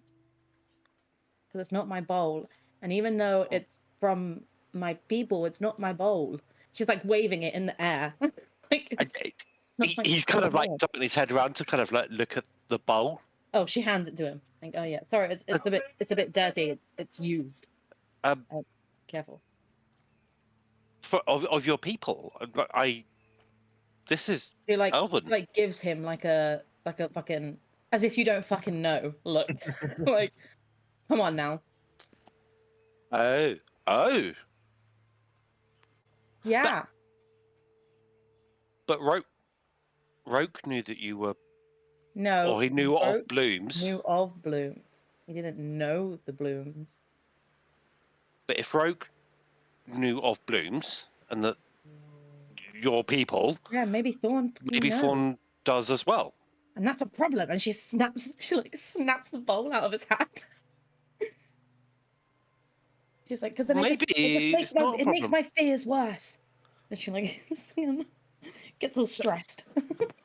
You need to speak to Fawn. I need to return this fucking bowl. Go return the bowl, quote marks. Speak to Fawn. Whatever happened between you last night, it's fine. Like, you don't need you to tell see- me. You like I'll see put her, these in your room. shoulders slump, and she's like, really, nothing happened. I didn't know that it was his room. I knocked on it. Well, actually, I didn't. I tried to open it, and then he was there, and then he shut the door, and I went to sleep. But he had it unlocked. I didn't think about that. I just slept. Seth. Hello. Seth. Hello. If a gentleman has an adjoining room Mm-hmm. and leaves the adjoining door unlocked, Mm-hmm. that indicates something. That I had an he would adjoining room welcome with my a visit. brother. I had an adjoining room with my brother that indicated that we were siblings. I don't. Yeah. What are you talking about? And if he could lock it, he would lock it to keep you out, or unlock it. It was if you locked. It was locked. Until I tried to open the door, it was locked. So I imagine he locked it afterwards. Okay. Yeah, but you didn't.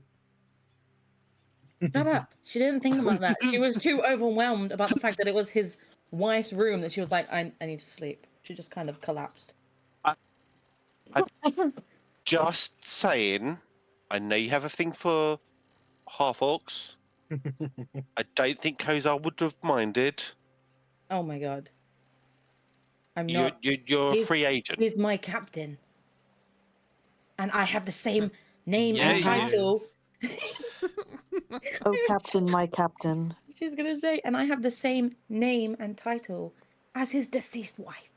Do you really think I would fucking go there? Do you think I'm crazy? Well, Just like got proper crazy eyes as she's staring. I'm guessing it's been a while because you've been quite tense. So maybe you would have gone there to get a bit of stress relief. But You don't know Listen, what you're talking about. fine. Gone where? Where would we go? We're on a ship in the middle of the ocean. go speak to Fawn. I will put these away in your room. We'll catch up after you've had your chat with Fawn. Okay. He didn't try to explain the whole pass system. It's just brilliant. She's uncultured. She will give him a little, like she always does for Keenan for some fucking reason, a little pat on the bum with her tail and Yep. walk off. Go on the hunt for Thorn again, with even more questions buzzing around her fucking head. It's like, what did he mean? Where would we go? Hung up on you being like, maybe you would go there. She's like, go where? Yeah. Yeah. Even though she said it first, she's still gonna be like, where are we going? Yep. As she hunts him down. And you know what Keenan's going to do? Snoop around Stephanie's room. I knew it. There's not a lot in there. No, it you're not gonna just- find shit. Yeah, it's bigger than yours, first of all. No surprise. No surprise I'm the there. first But yeah, player. it has a magical fireplace, which is a bit of a like. Oh damn, she bougie. Okay. But yeah, there's not much in there other than the new furniture and bits and pieces that have been put there for Persephone. He'll put the pictures away, but yeah, just kind of take it all in. Paying particular attention to the adjoining door. You know, how does that work? And then go and find the others. Cool. As you all sort of eventually convene towards the top of the deck, you're rising up the staircase that leads up to the top deck. You're met with that very salt-kissed air, and it's still quite dark, and you realize that because you went to sleep so quickly, it is still the early hours of the morning, and is yet to become light. And you can see off towards the top behind the wheel, up another set of staircases a little bit further. There seems to be some sort of table, and a load of candles are still lit, and you can see some sort of food and things like that. There's a couple of people sat around it, and they seem to all be like looking off into the sea, and you hear like a chuckle of laughter, and they seem to be enjoying themselves while they're waiting for something. And you can notice that now the boat isn't moving, it's just gently rocking from side to side. Would I know what they were waiting for? Like, is it part of like that they do it every night? No, this is Part of the very routine? unusual. Okay, Stephanie will go up, just go tunnel vision straight up to them, bowl still in hand, and be like, "What are we waiting for?" You see Thorn is sat there with like a I don't know, a piece of bread in his hand, and sort of leans back over the chair to look back at all of you as you rise up the staircases. You notice that Roke is there, hands still bound, but just enough to be able to eat. Drydas, very happily, like, head and bowl, drinking, and you hear like a bunch of slurping noises,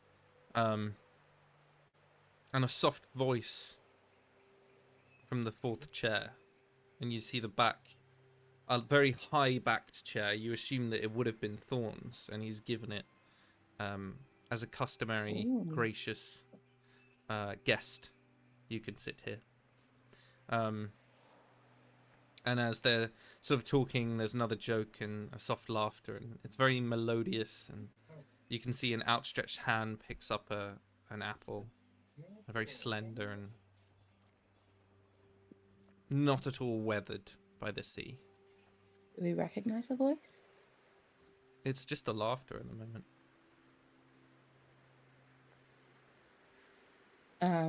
Stephanie is just gonna sort of get a bit closer.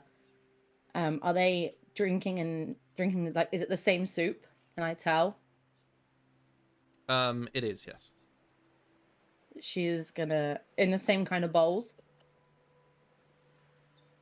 Or is it a different bowl? No. These are just normal bowls. She like looks at the bowl in her hand, looks at their bowls, and go, I brought your bowl back. Like super awkwardly. Like, you know when a kid goes into their parents' rooms and they're like, I threw up. That's her with her bowl. Like, I brought your bowl back. There's like a deft hand that like outstretched, waiting, and doesn't turn around. She in like from Dawn. Mm-hmm. For like, she immediately misunderstands and then puts her hand in it, and then it's like, and then immediately takes her hand back out and puts the bowl in his hand. She's like, I don't know why I did that. What are we waiting for? Company. And as she speaks, there is a strange familiarity. Like you've all met this person. As Eowyn just tilts her head behind the chair and just smiles at all of you. Her eyes light up for a second, and she goes, like, it's like really high pitched, and she's like, hello.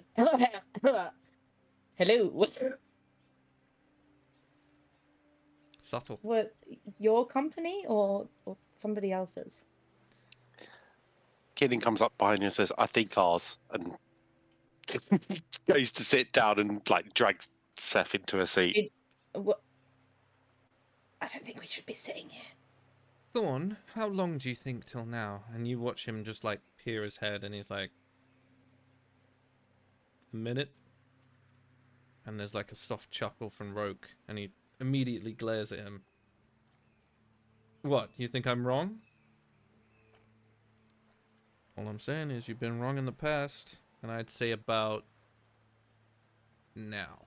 And there is a almost whooshing sense of air as the water that was tranquil and almost glass perfect reflection of the night sky.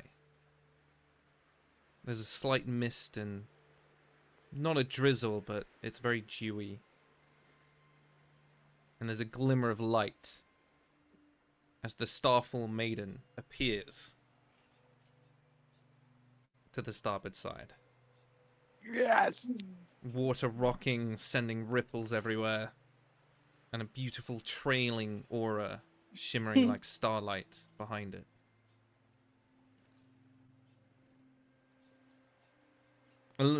Eleanorial stands proudly, sort of one leg up, as she's just leant on one arm, not even phased by the movement or the sudden stopping of it.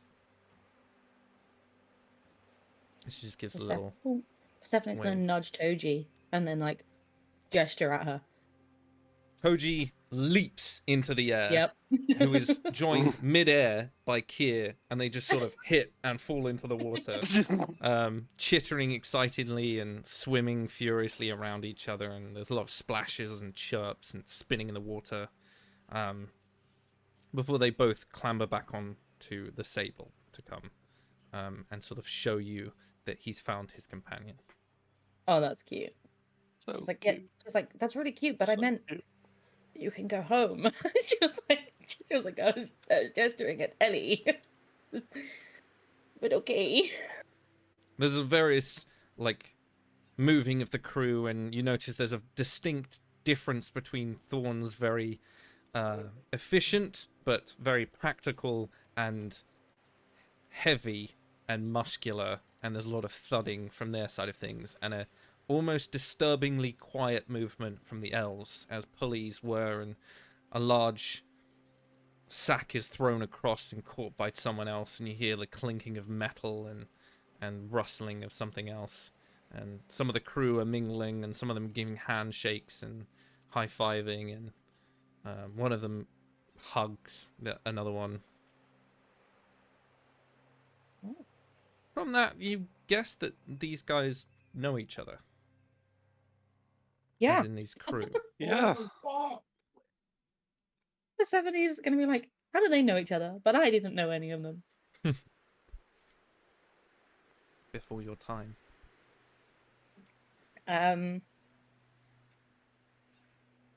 Okay.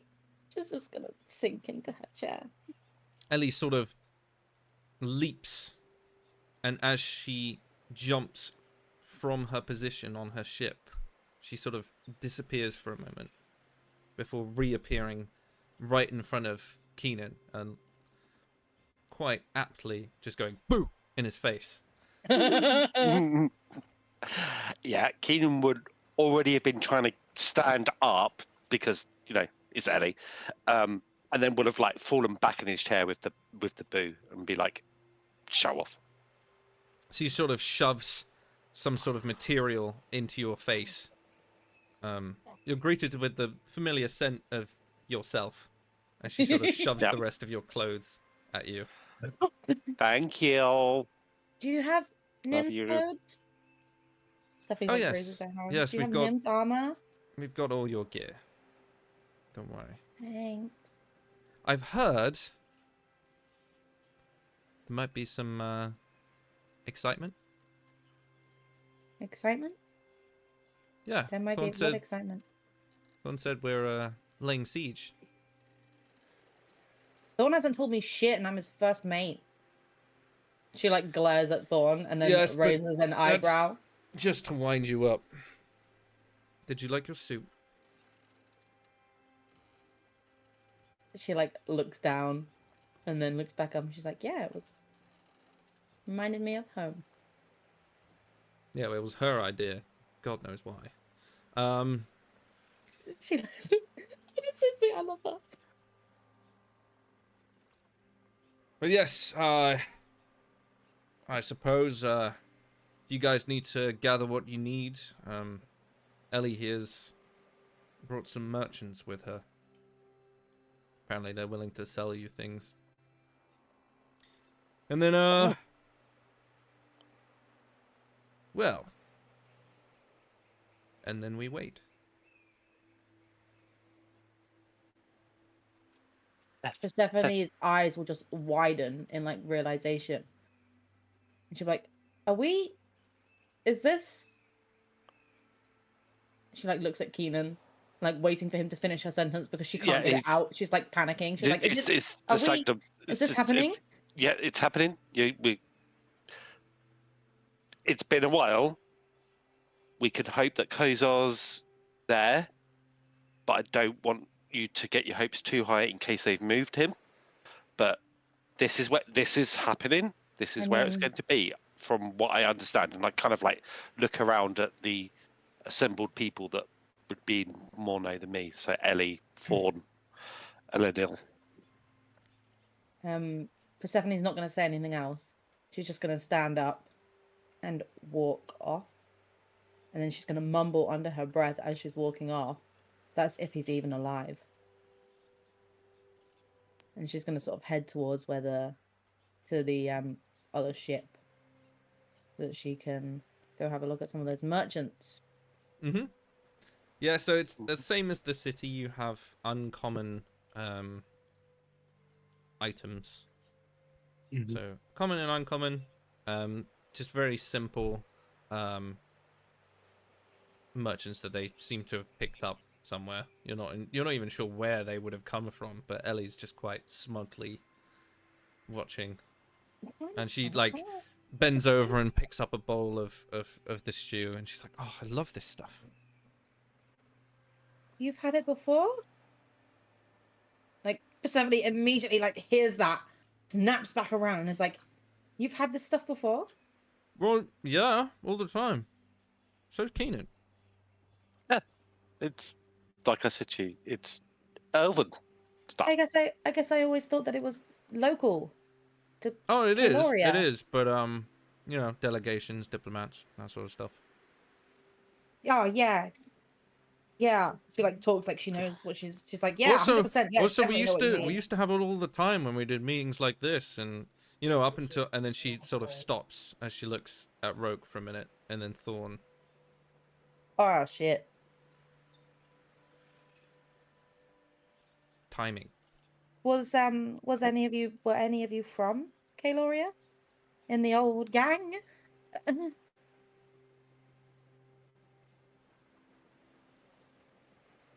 I mean, yeah. And she's sort of like No, don't sheepishly tell me. not looking at the others. Don't what? Is this what I think it is? Is this what is that? He's like, you're gonna have to spell things out for me. I'm not so bright. She really isn't. Well, I mean, Got like a big smile. and Ellie sort of gains a little bit more confidence, and she's like, "What? I mean, you've all met Sonara, right?" Yeah. She's from Caloria? Yeah, she was born there. She's like got this little tiny smile on her face. Yeah, me too. And then she genuinely leaves this time. And goes towards the moat. I have that gold because I forgot to fucking add it to my D&D Beyond.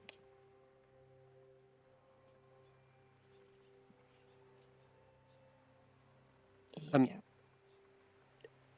Ellie, and he grabs her hands. Can I talk to you a minute? Family business. Yeah, of course, sure. He runs through everything that happened in the vault and hands over all of the paperwork, the blackmail materials and things like that, to get back to Mum. And she's like, she sort of looks there and she's like, "Really? Oh, Uh-huh. that's not what I thought he was into, but okay." And there's just like, and then pockets it. And then he gives her a kiss on the cheek and goes back to the table.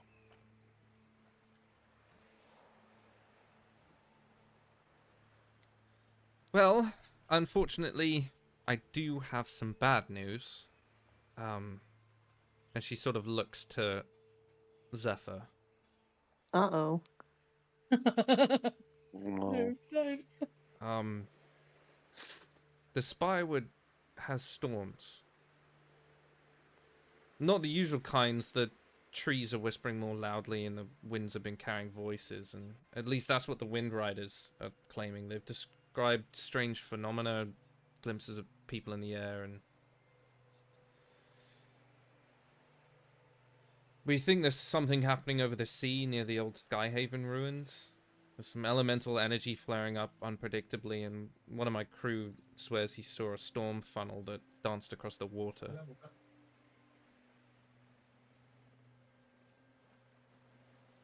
But more important things, I guess.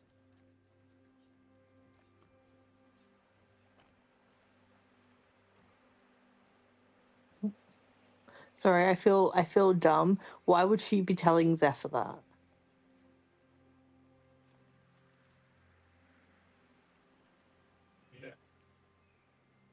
I don't like that shrug.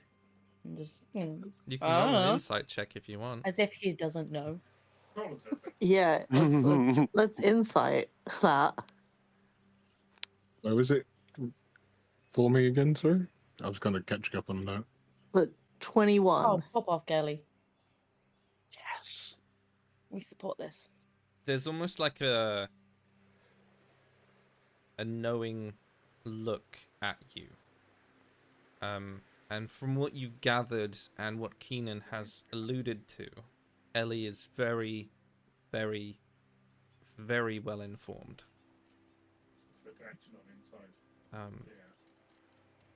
She knows that you have something to do with the Spirewood, but she hasn't caught on to the fact that your companion also has as well, because he doesn't really live in this plane, so it doesn't leave much of a trail. Okay, fair enough, fair enough. But you living in Tazizrela would also, it would put that city in danger as well, because they're not actually that far apart. Well, Gotcha. I say not that far. They're like 200 miles apart, but that's not that far. In the grand scheme of things. In the it's grand nothing. scheme of the Yeah. world, not that far. Yeah. Yeah. It's like just down the road. Yeah. Yeah. But some of her words, like Wind Rider and Skyhaven, she's inferring that you would know about these things, but you don't. Nope. Ooh. She sort of looks at Nim. Obviously isn't here, but I'm gonna say it anyway. Ixalora's been restless. It's getting worse. The armies have landed on the shore, so I suppose the battle's oncoming anytime soon. But there have been sightings of infernal sigils carved into the cliffs near some local villages. Locals say they glow like embers at night, and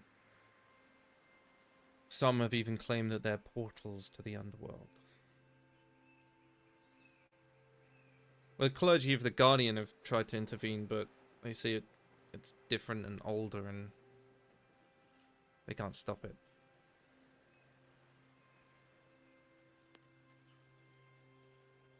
But apart from that, how are you guys doing?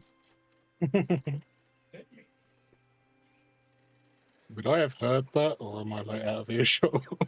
No, you would have heard all of that. Unless you choose not to. That's up to you. I was just curious if I did. That was because he'd be internally freaking out if he heard portals and dear Spirewood, because his last little nightmare was it getting invaded.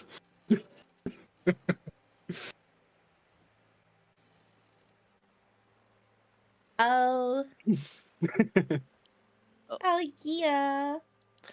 I guess portals to the underworld might be handy. Me and Seth are gonna have a word with Death. We've decided. Oh, sorry. When they say underworld, they mean the hells. Yeah. Yeah, I figured. Not exactly her realm, unfortunately. Might be yours, though. And she sort of looks at Persephone and Nim.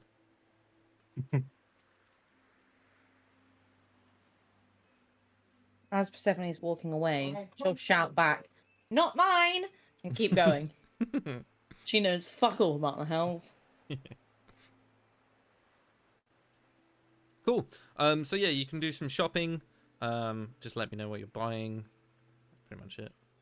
I think she'll do what she always does. She'll see what sort of healing stuff they have available, if any. See what So, potions. common any and of them have. uncommon items.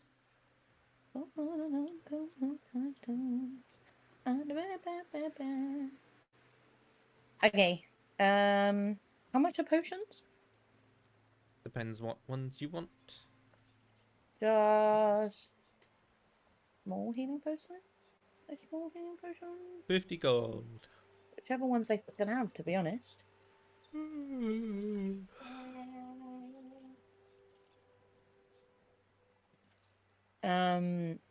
She will look over at the gang and then look at the money that they're keeping, the money that like they've entrusted her with, and look back at them and be like, Oh, "Can somebody come absolutely. over so that I know what to fucking spend this shit on?"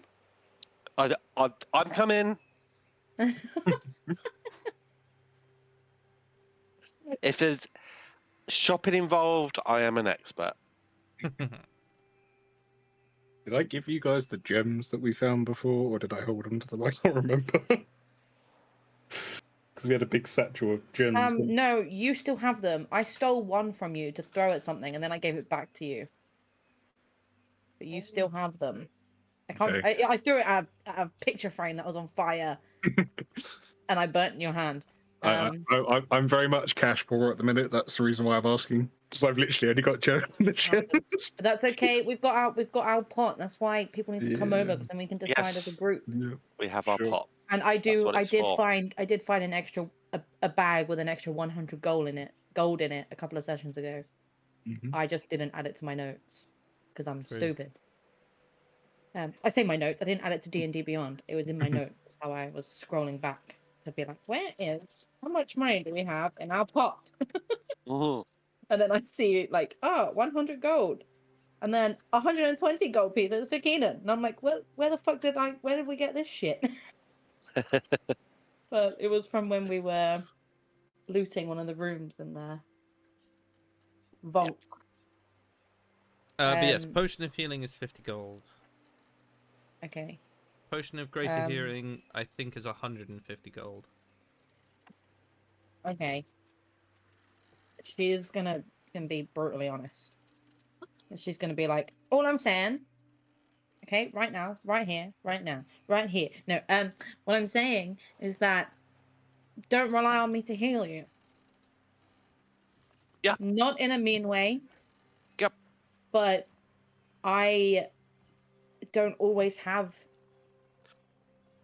And sometimes heals. you need healing. So, I mean, I just think we should get some other stuff so that I'm not just healing. We absolutely Is that should. How much selfish? gold have we got?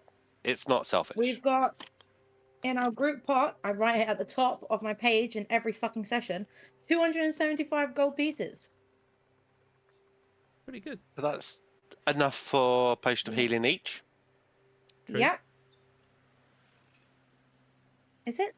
How many of us are there? There's 5 of us. Yeah, there is. And then 25 gold to spare, but I don't need healing potion. I'll be fine. Says the girl that always fucking dies. Yeah, I think it'd be good for you to like have one on your person in case I need to force feed it to you. You know what? Fair. But let's see if there's anything else that we want. She's gonna look at Gallon and be like, "Do you have any money? Real talk. You poor?" I'm broke. Okay. He's just gonna hold out the bag of gems and just go, I've got. She's like, he's got 18 gold in one hand. And just go, I've got gems, but that's about Well, we can sell the gems. Well, but also, if he doesn't want to sell them, if he wants to use them for something, It's true. to make pretty earrings, for the future because I do have a pretty earring. Covered up. No, I it will. was I will because say, you if need you were to earrings. sell them to these merchants, it would be penny on the dollar. You'd have Right. to find someone willing to pay. Someone with a need to buy that Yeah. amount. Yeah.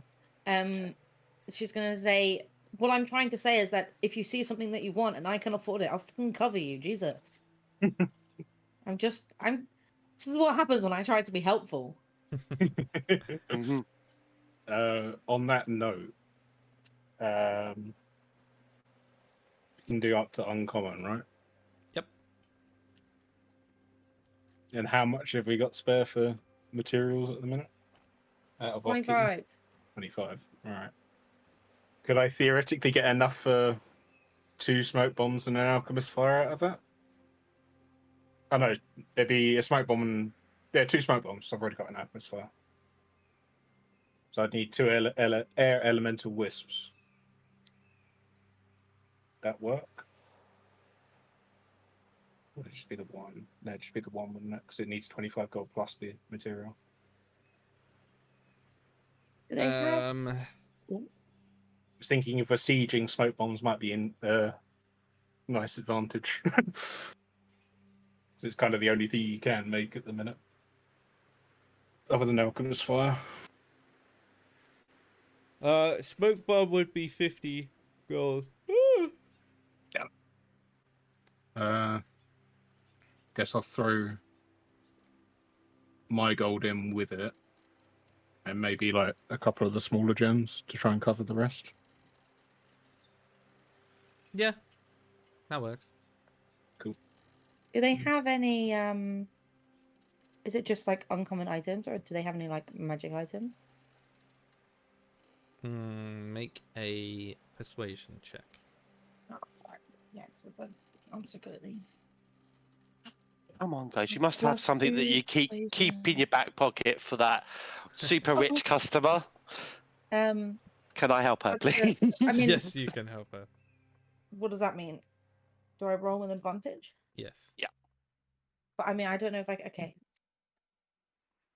that's fine. I got a 19 on my first roll. What are you particularly looking for? Just generalize. Just I don't know. I don't know anything. I literally can't even think of any magical fucking items off the top of my head. Within reason, then yeah, they would have some. She's just gonna ask if they have any. What? I have no idea. Somebody needs to help me. I don't know any magical items. I was just off the cuff. Gotta think of it. I can only think of like 2 different things, and it ain't gonna be that. I don't know how much. I don't think any of the items would be in our budget. I'll just say that. Yeah. Probably true. Give Kellen some time in the Dwarven Kingdom, then we might be able to make stuff. But before then, I think we might struggle. I was thinking of making like pre-recorded stones in my downtime, just to like throw at enemies for funsies, but I couldn't think of anything witty to put in them.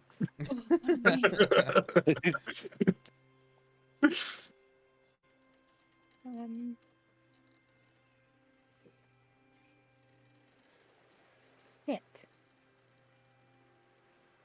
No, that's terrible. Trying to think of. I don't know.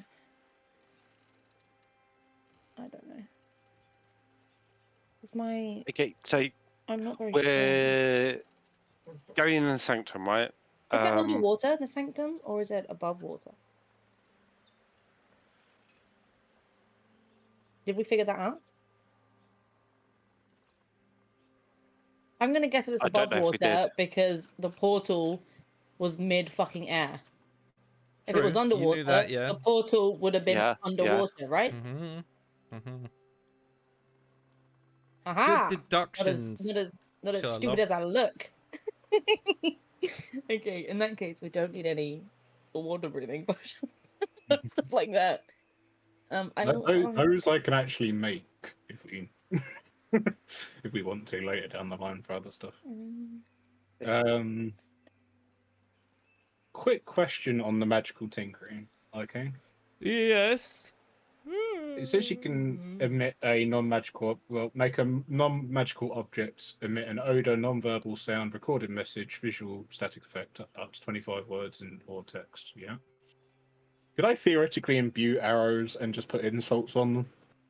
When they hit someone, it just insults Technically, them. yes. I was just thinking that might be funny. As a future thought, I was just like reading through. I was like, "Oh, that could be fun." Have you taken a point in Artificer yet? I can't even Yeah. remember. Oh Yeah, you I'm did. Yeah. two I blood remember hunter, that. one artificer. So the Yeah. only thing I can do is make funny rocks, basically. Yeah. But yeah, no, you would, because it's a mundane item. So yeah, you could make Yeah. insult arrows. I think I'd make one You insult suck! arrow in that case. You suck. One, Oh, what a bitch. I'll make Um, one that's like a stink grenade because it can make us smell, and I'll also make one that's like light, so it's like just light as wherever it lands. I was going to ask, if Like a you flare. could make things that make sunlight or that spread holy water. In theory, I could create an arrow with holy water, but we'd need to. Have holy water. Yeah. Well, that's literally what I was about to ask. You can buy Are holy they water, selling yeah. any? Yeah, are they selling any? I Probably. think it's 25 gold each. But normally. also, if I use that fucking spell, what is it? What is that fucking spell? Ceremony. Yeah. Then yes, you would Can be able I to make your own holy water? Yes. Mm-hmm. I think you could Huh. have a ritual as well. Yeah, Pretty I can sure, ritual yeah. cast it. So can Zephyr. I'll do that, and then we don't have to buy it. I Mhm. can just Is prepare there that anything spell else good at vampires? Do people know? as we're waiting. Wooden stakes. All He right. giggles.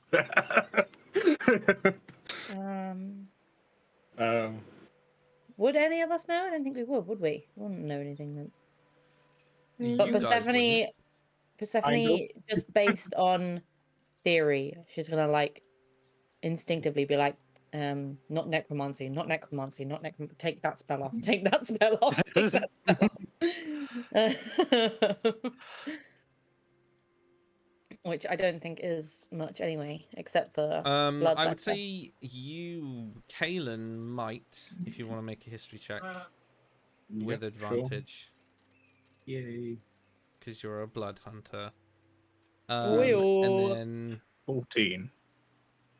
Take off inflict wounds too. holy water, daylight, usually pretty good way to go. You don't know much else other than that because you haven't ever fought one.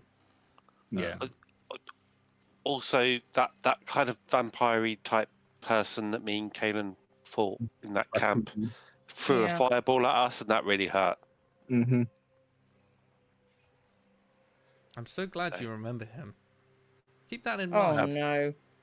Oh fucking hell. So, do the merchants have potions of fire resistant, for example? Yeah, it's uncommon, yeah. To make them is 100 gold pieces plus ingredients, so I imagine they're going to be charging us tooth and nail for them. Are they? According to this little sheet I've got sent. Are vampires humanoid? Like they're all humanoid, right? They What do you would mean by be humanoid? I'm reading a spell and it's like choose a humanoid. Oh Just yes, curious if it yes, would- they are bipedal humanoid creatures. Okay. Thank y'all.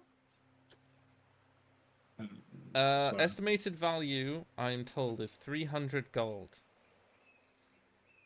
Of what? Yeah, For what? Potion of resistance, estimated Oh cost. fucking hell, 300 Jesus. gold. yeah, we're not going to be able to do that. Which is why it costs so much less to make it. That makes sense. And we can make wooden stakes, right, Callan? Yeah.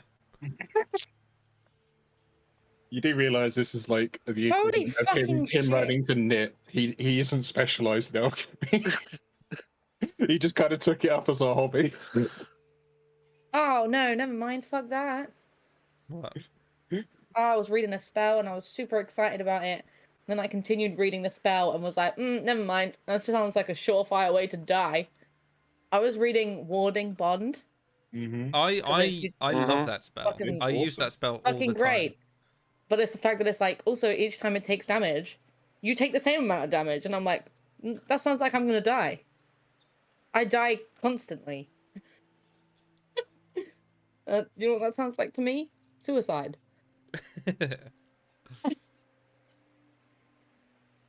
I guess we'll just I'm gonna ask if they have any spare like empty vials of water. Yeah. So that I they're can. maybe a gold for 10. Cool. They're just glass I'll do that out vials. on my own. Yeah, I'll do that on my own. Keenan is going to buy a string of garlic. Okay. Yeah, that makes sense. Just have that around his neck Because of the myths. because of the myths. Man, Because of myths. what does that mean? Suddenly playing Curse of Strahd. Did you say they count as fiends? No, they're undead. Or are they undead? They're undead. Okay, I'm gonna. Sorry. Which Most Kaylin would have hideous of informed you at ideas. some point that they were undead.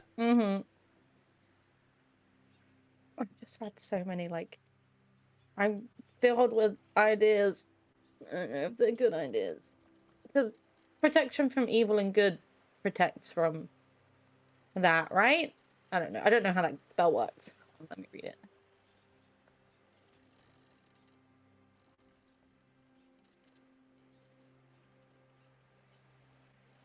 Yeah, the protection has several benefits. Creatures of those types have disadvantage on attack rolls against the target. The target can't be charmed, frightened, just by them. The target's already charmed. Can I do it on myself? Yeah. Ooh. That might be a good a dodge thing. I love that you have Bloodletter prepared. No, I haven't yet. I took it off, Bloodletter. Bloodthirsty I'm in the middle of taking it child. off. Bloodletter, I'm in the middle of removing it, okay? Bloodletter's fucking great, but It it's is great. necrotic damage, and It I'm is not cool. stupid. I've made that mistake before. I'm not doing it again. I really need to pee. You guys need to know that. How dare you, Christopher? That was so mean of you. Christopher wasn't talking to me. He was talking in the game, and he called them a turd. But I took that personally. So as you're doing that, you'll sort of... I'll let you do what you're doing. You'll sort of conclude your various purchases and encouraged to return back to Thorn's ship. Ellie is sort of leaning outside the door to Thorn's quarters and sort of waiting for you guys to join her.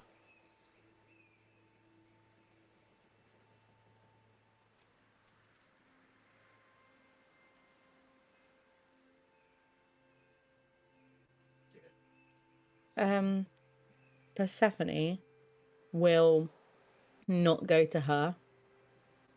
She will like walk past her and go to Thorn. She's like, I have questions.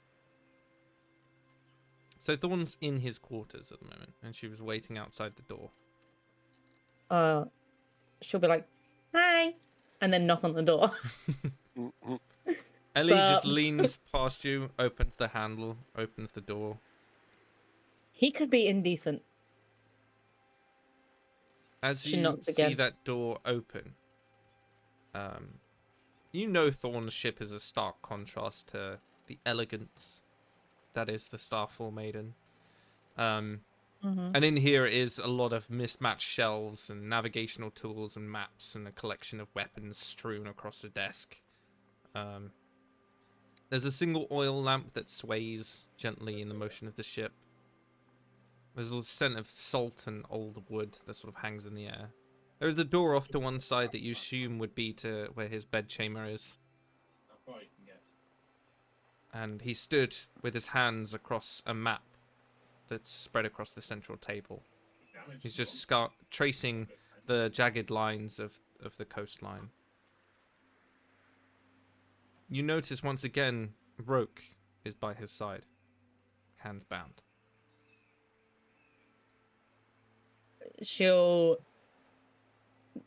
The first thing she'll say is, "You guys seem to be getting along." You know what they say? Send in the canary, see if they die. Why did I say that? She like approaches them. Oh, they don't, but I'm thinking about putting in a book. Yeah, you should write a book. You're sure you've got some great tales. Why are you being weird? Yeah, I'm a weird person. I mean, that is true. I have questions. Right. But don't I always? Are they She important, like gives or him can they awkward wait? finger guns. I just feel like if I don't ask them now, I might not get the chance to. He sort of... You see him reach to his side, he takes out a dagger and just stabs the map so it stops from closing, and then looks up at you. And? He looks at Rope and says, "I don't have his curse. I could go down, I guess it's not down on our level, but I could very well die. And as comfortable as I am with death, I need to ask you why you didn't tell me Tell you what. about Persephone."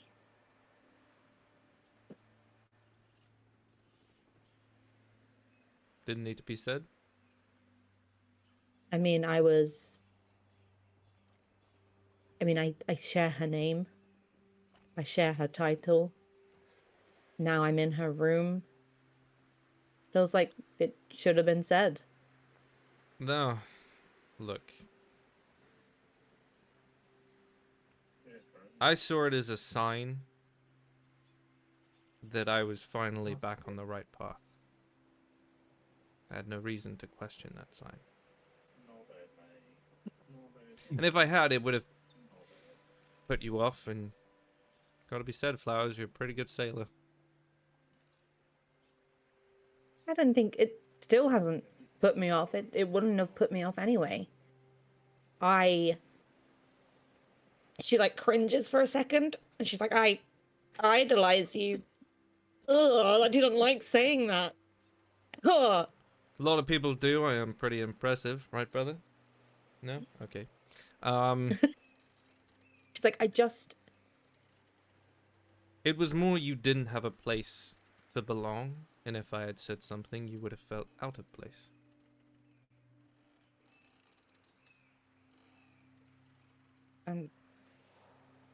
I guess that mattered because of your, "It's a sign from the universe," mumbo jumbo.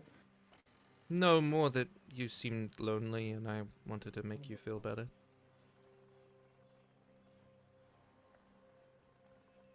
I hate that you're such a good person. Like, sometimes I really hate it. I'm But, not always. You are to me. You are currently being to him. He has a purpose to serve. Which is? He knows what the sanctum looks like. You've been? She, like, tilts her head over to, like, look at Roke. He just nods. When? When she died. Right, so not recently. That brings me to my other question. How long ago was it? If you don't mind me, I don't like bringing up this must be really hard. But if you don't mind me asking, how long ago did it happen? I know I look old, but I'm not as old as you think. You don't look old at all. 10 years ago? I'm sorry. No, I mean, these things happen. Apparently. Apparently. The next thing I want to say to you isn't a question. you'll be relieved to hear, and then I'll get out of your hair. Thank you for giving me a home, giving me a reason to not feel lonely. And Why does it sound like you're leaving? I'm just Our trying to... our deal is not done if you get him back. You still work for me. No, it's not that. I mean, I wouldn't leave even if he came back. Realistically, this is... As attached as I am to Kozar, this is my home. And she sort of gestures with both hands to the ship. And they're my family, and she gestures back out the door. You're my family. It's more that I want to be prepared for anything. So if I do fall, if something does happen and I don't make it out, I want the people that I love to know that I love them. I'm not scared of death, but I know that it happens. I just want to be prepared. I don't want people to think that I'm dim-witted and I'm not thankful or appreciative, because I am.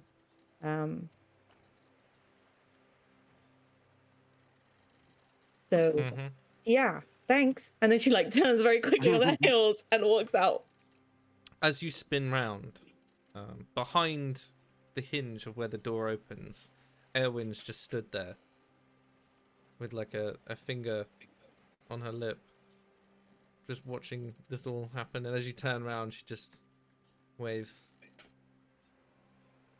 And sort of bows her head for a second. As she goes to walk past her, she like stops and then takes a few steps back. Do you know my brother was alive? No. Any news on my mother? No.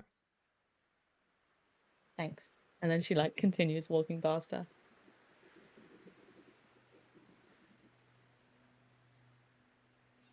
The rest of you watch as Persephone comes back out of the room, sort of bright red, awkward and flustered and red.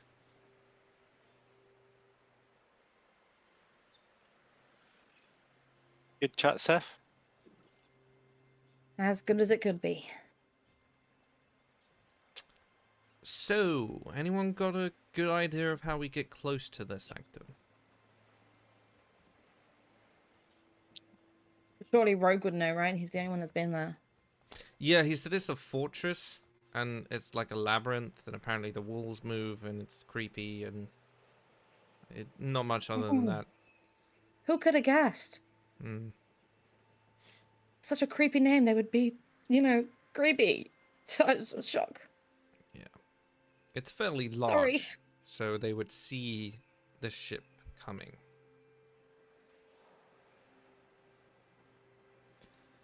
I was thinking, we can't fight them head on, so a skiff would get us close enough to slip inside unnoticed. Of course, if you've got better idea, I'm all ears.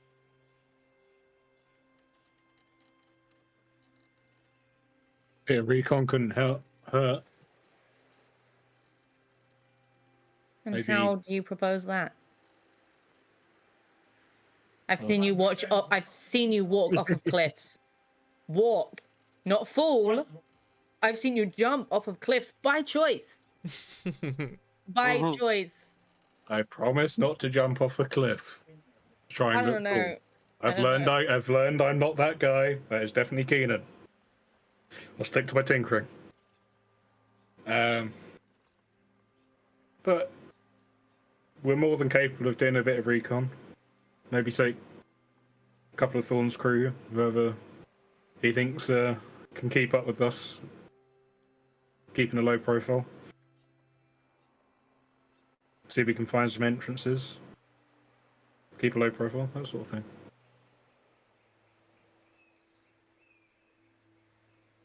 Beats trying to go directly into their line of view and getting taken apart before we even meet shore.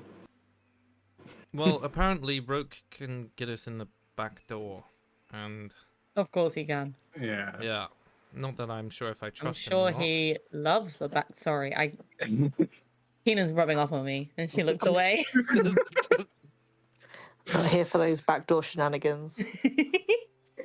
I told them a million times, exit only. Again, crazy. Apparently he was a prisoner there, so he knows what Oh shit. the jail cells are. Okay. And there's a lot of talk about different rooms, things like that. Apparently they've got some sort of artifact that helps them. Why, can I ask, just being my boring self, finger guns, why are you all doing this? What do you mean? Why are you, I suppose you're not going down to, actually, you're not going to partake, that's the wrong word, No, I'm not going to partake in the fun. yeah, I guess. I'm here to facilitate. Why? You know, he's not the only person jailed in there, right? It's Yeah, not all about I want to you, know, or... I want to know why. Because the That's Darkling why I'm Moor... asking, because The Darkling Moor there's are not just servants for me. and beholden, apparently, to many things, but one of them being the oncoming war. And we would rather that we dispose of some of their advantages before that begins. Can't have a floating fortress getting in the way of potential aid from Northern Nivalir. I think it's you know, Seth, how we were talking yesterday about like things being black and white, good and bad, and quite linear. I think this is one of those cases where it's good versus bad, and that's why. Well, it's not that. It's not that I was saying that there's no reason to. I was just, I know that the reason isn't me. Well, So I you just do wanted come to know that highly there was recommended. other. By who? Eowyn, apparently. The Eowyn doesn't. And Thorn, above all people, has more pull than you'd think. Well, he's biased. I'm his first mate, but I mean, the fuck does Eowyn know about me? Like, realistically. Nothing, she's just seen all of your dedication. And since this is apparently a outcome your party would like to swing their way, she is willing to help. Of Right. course, that's if she can get Roke on side again. What is he not? What's the word? I can't find the right word because my brain is just not working. Is he not willing to help? He seemed like he was. Oh, No. no, sorry, I misspoke. I meant again as in helping her. What does she need help with? You? What? I'm confused. But he seemed like he was helping, just in there. Yes, but there are certain Like, things you mean he would... doesn't want to come with us? No, he is. But there are certain things he needs access to in order to help you. And Eowyn facilitates that. Right.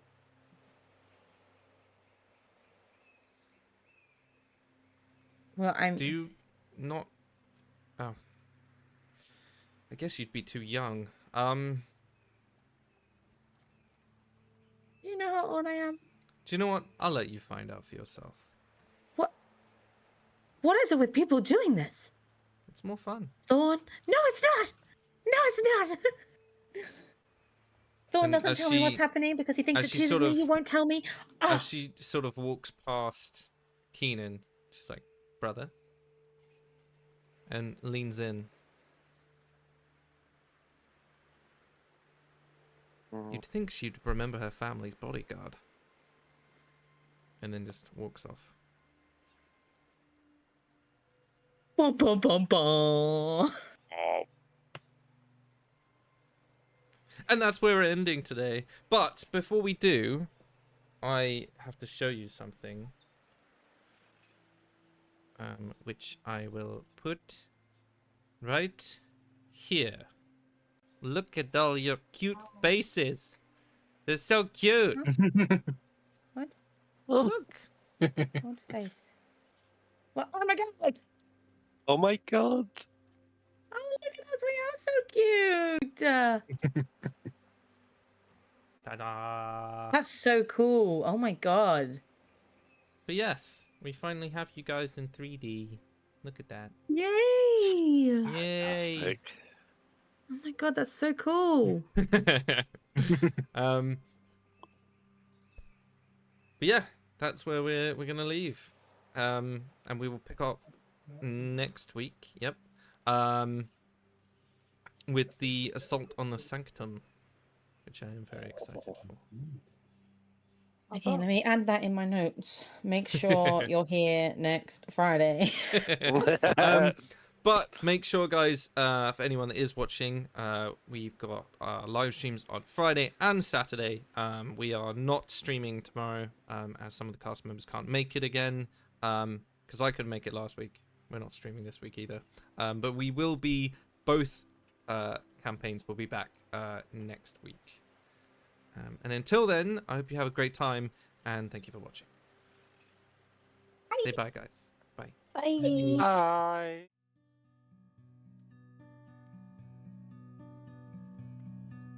Eternity.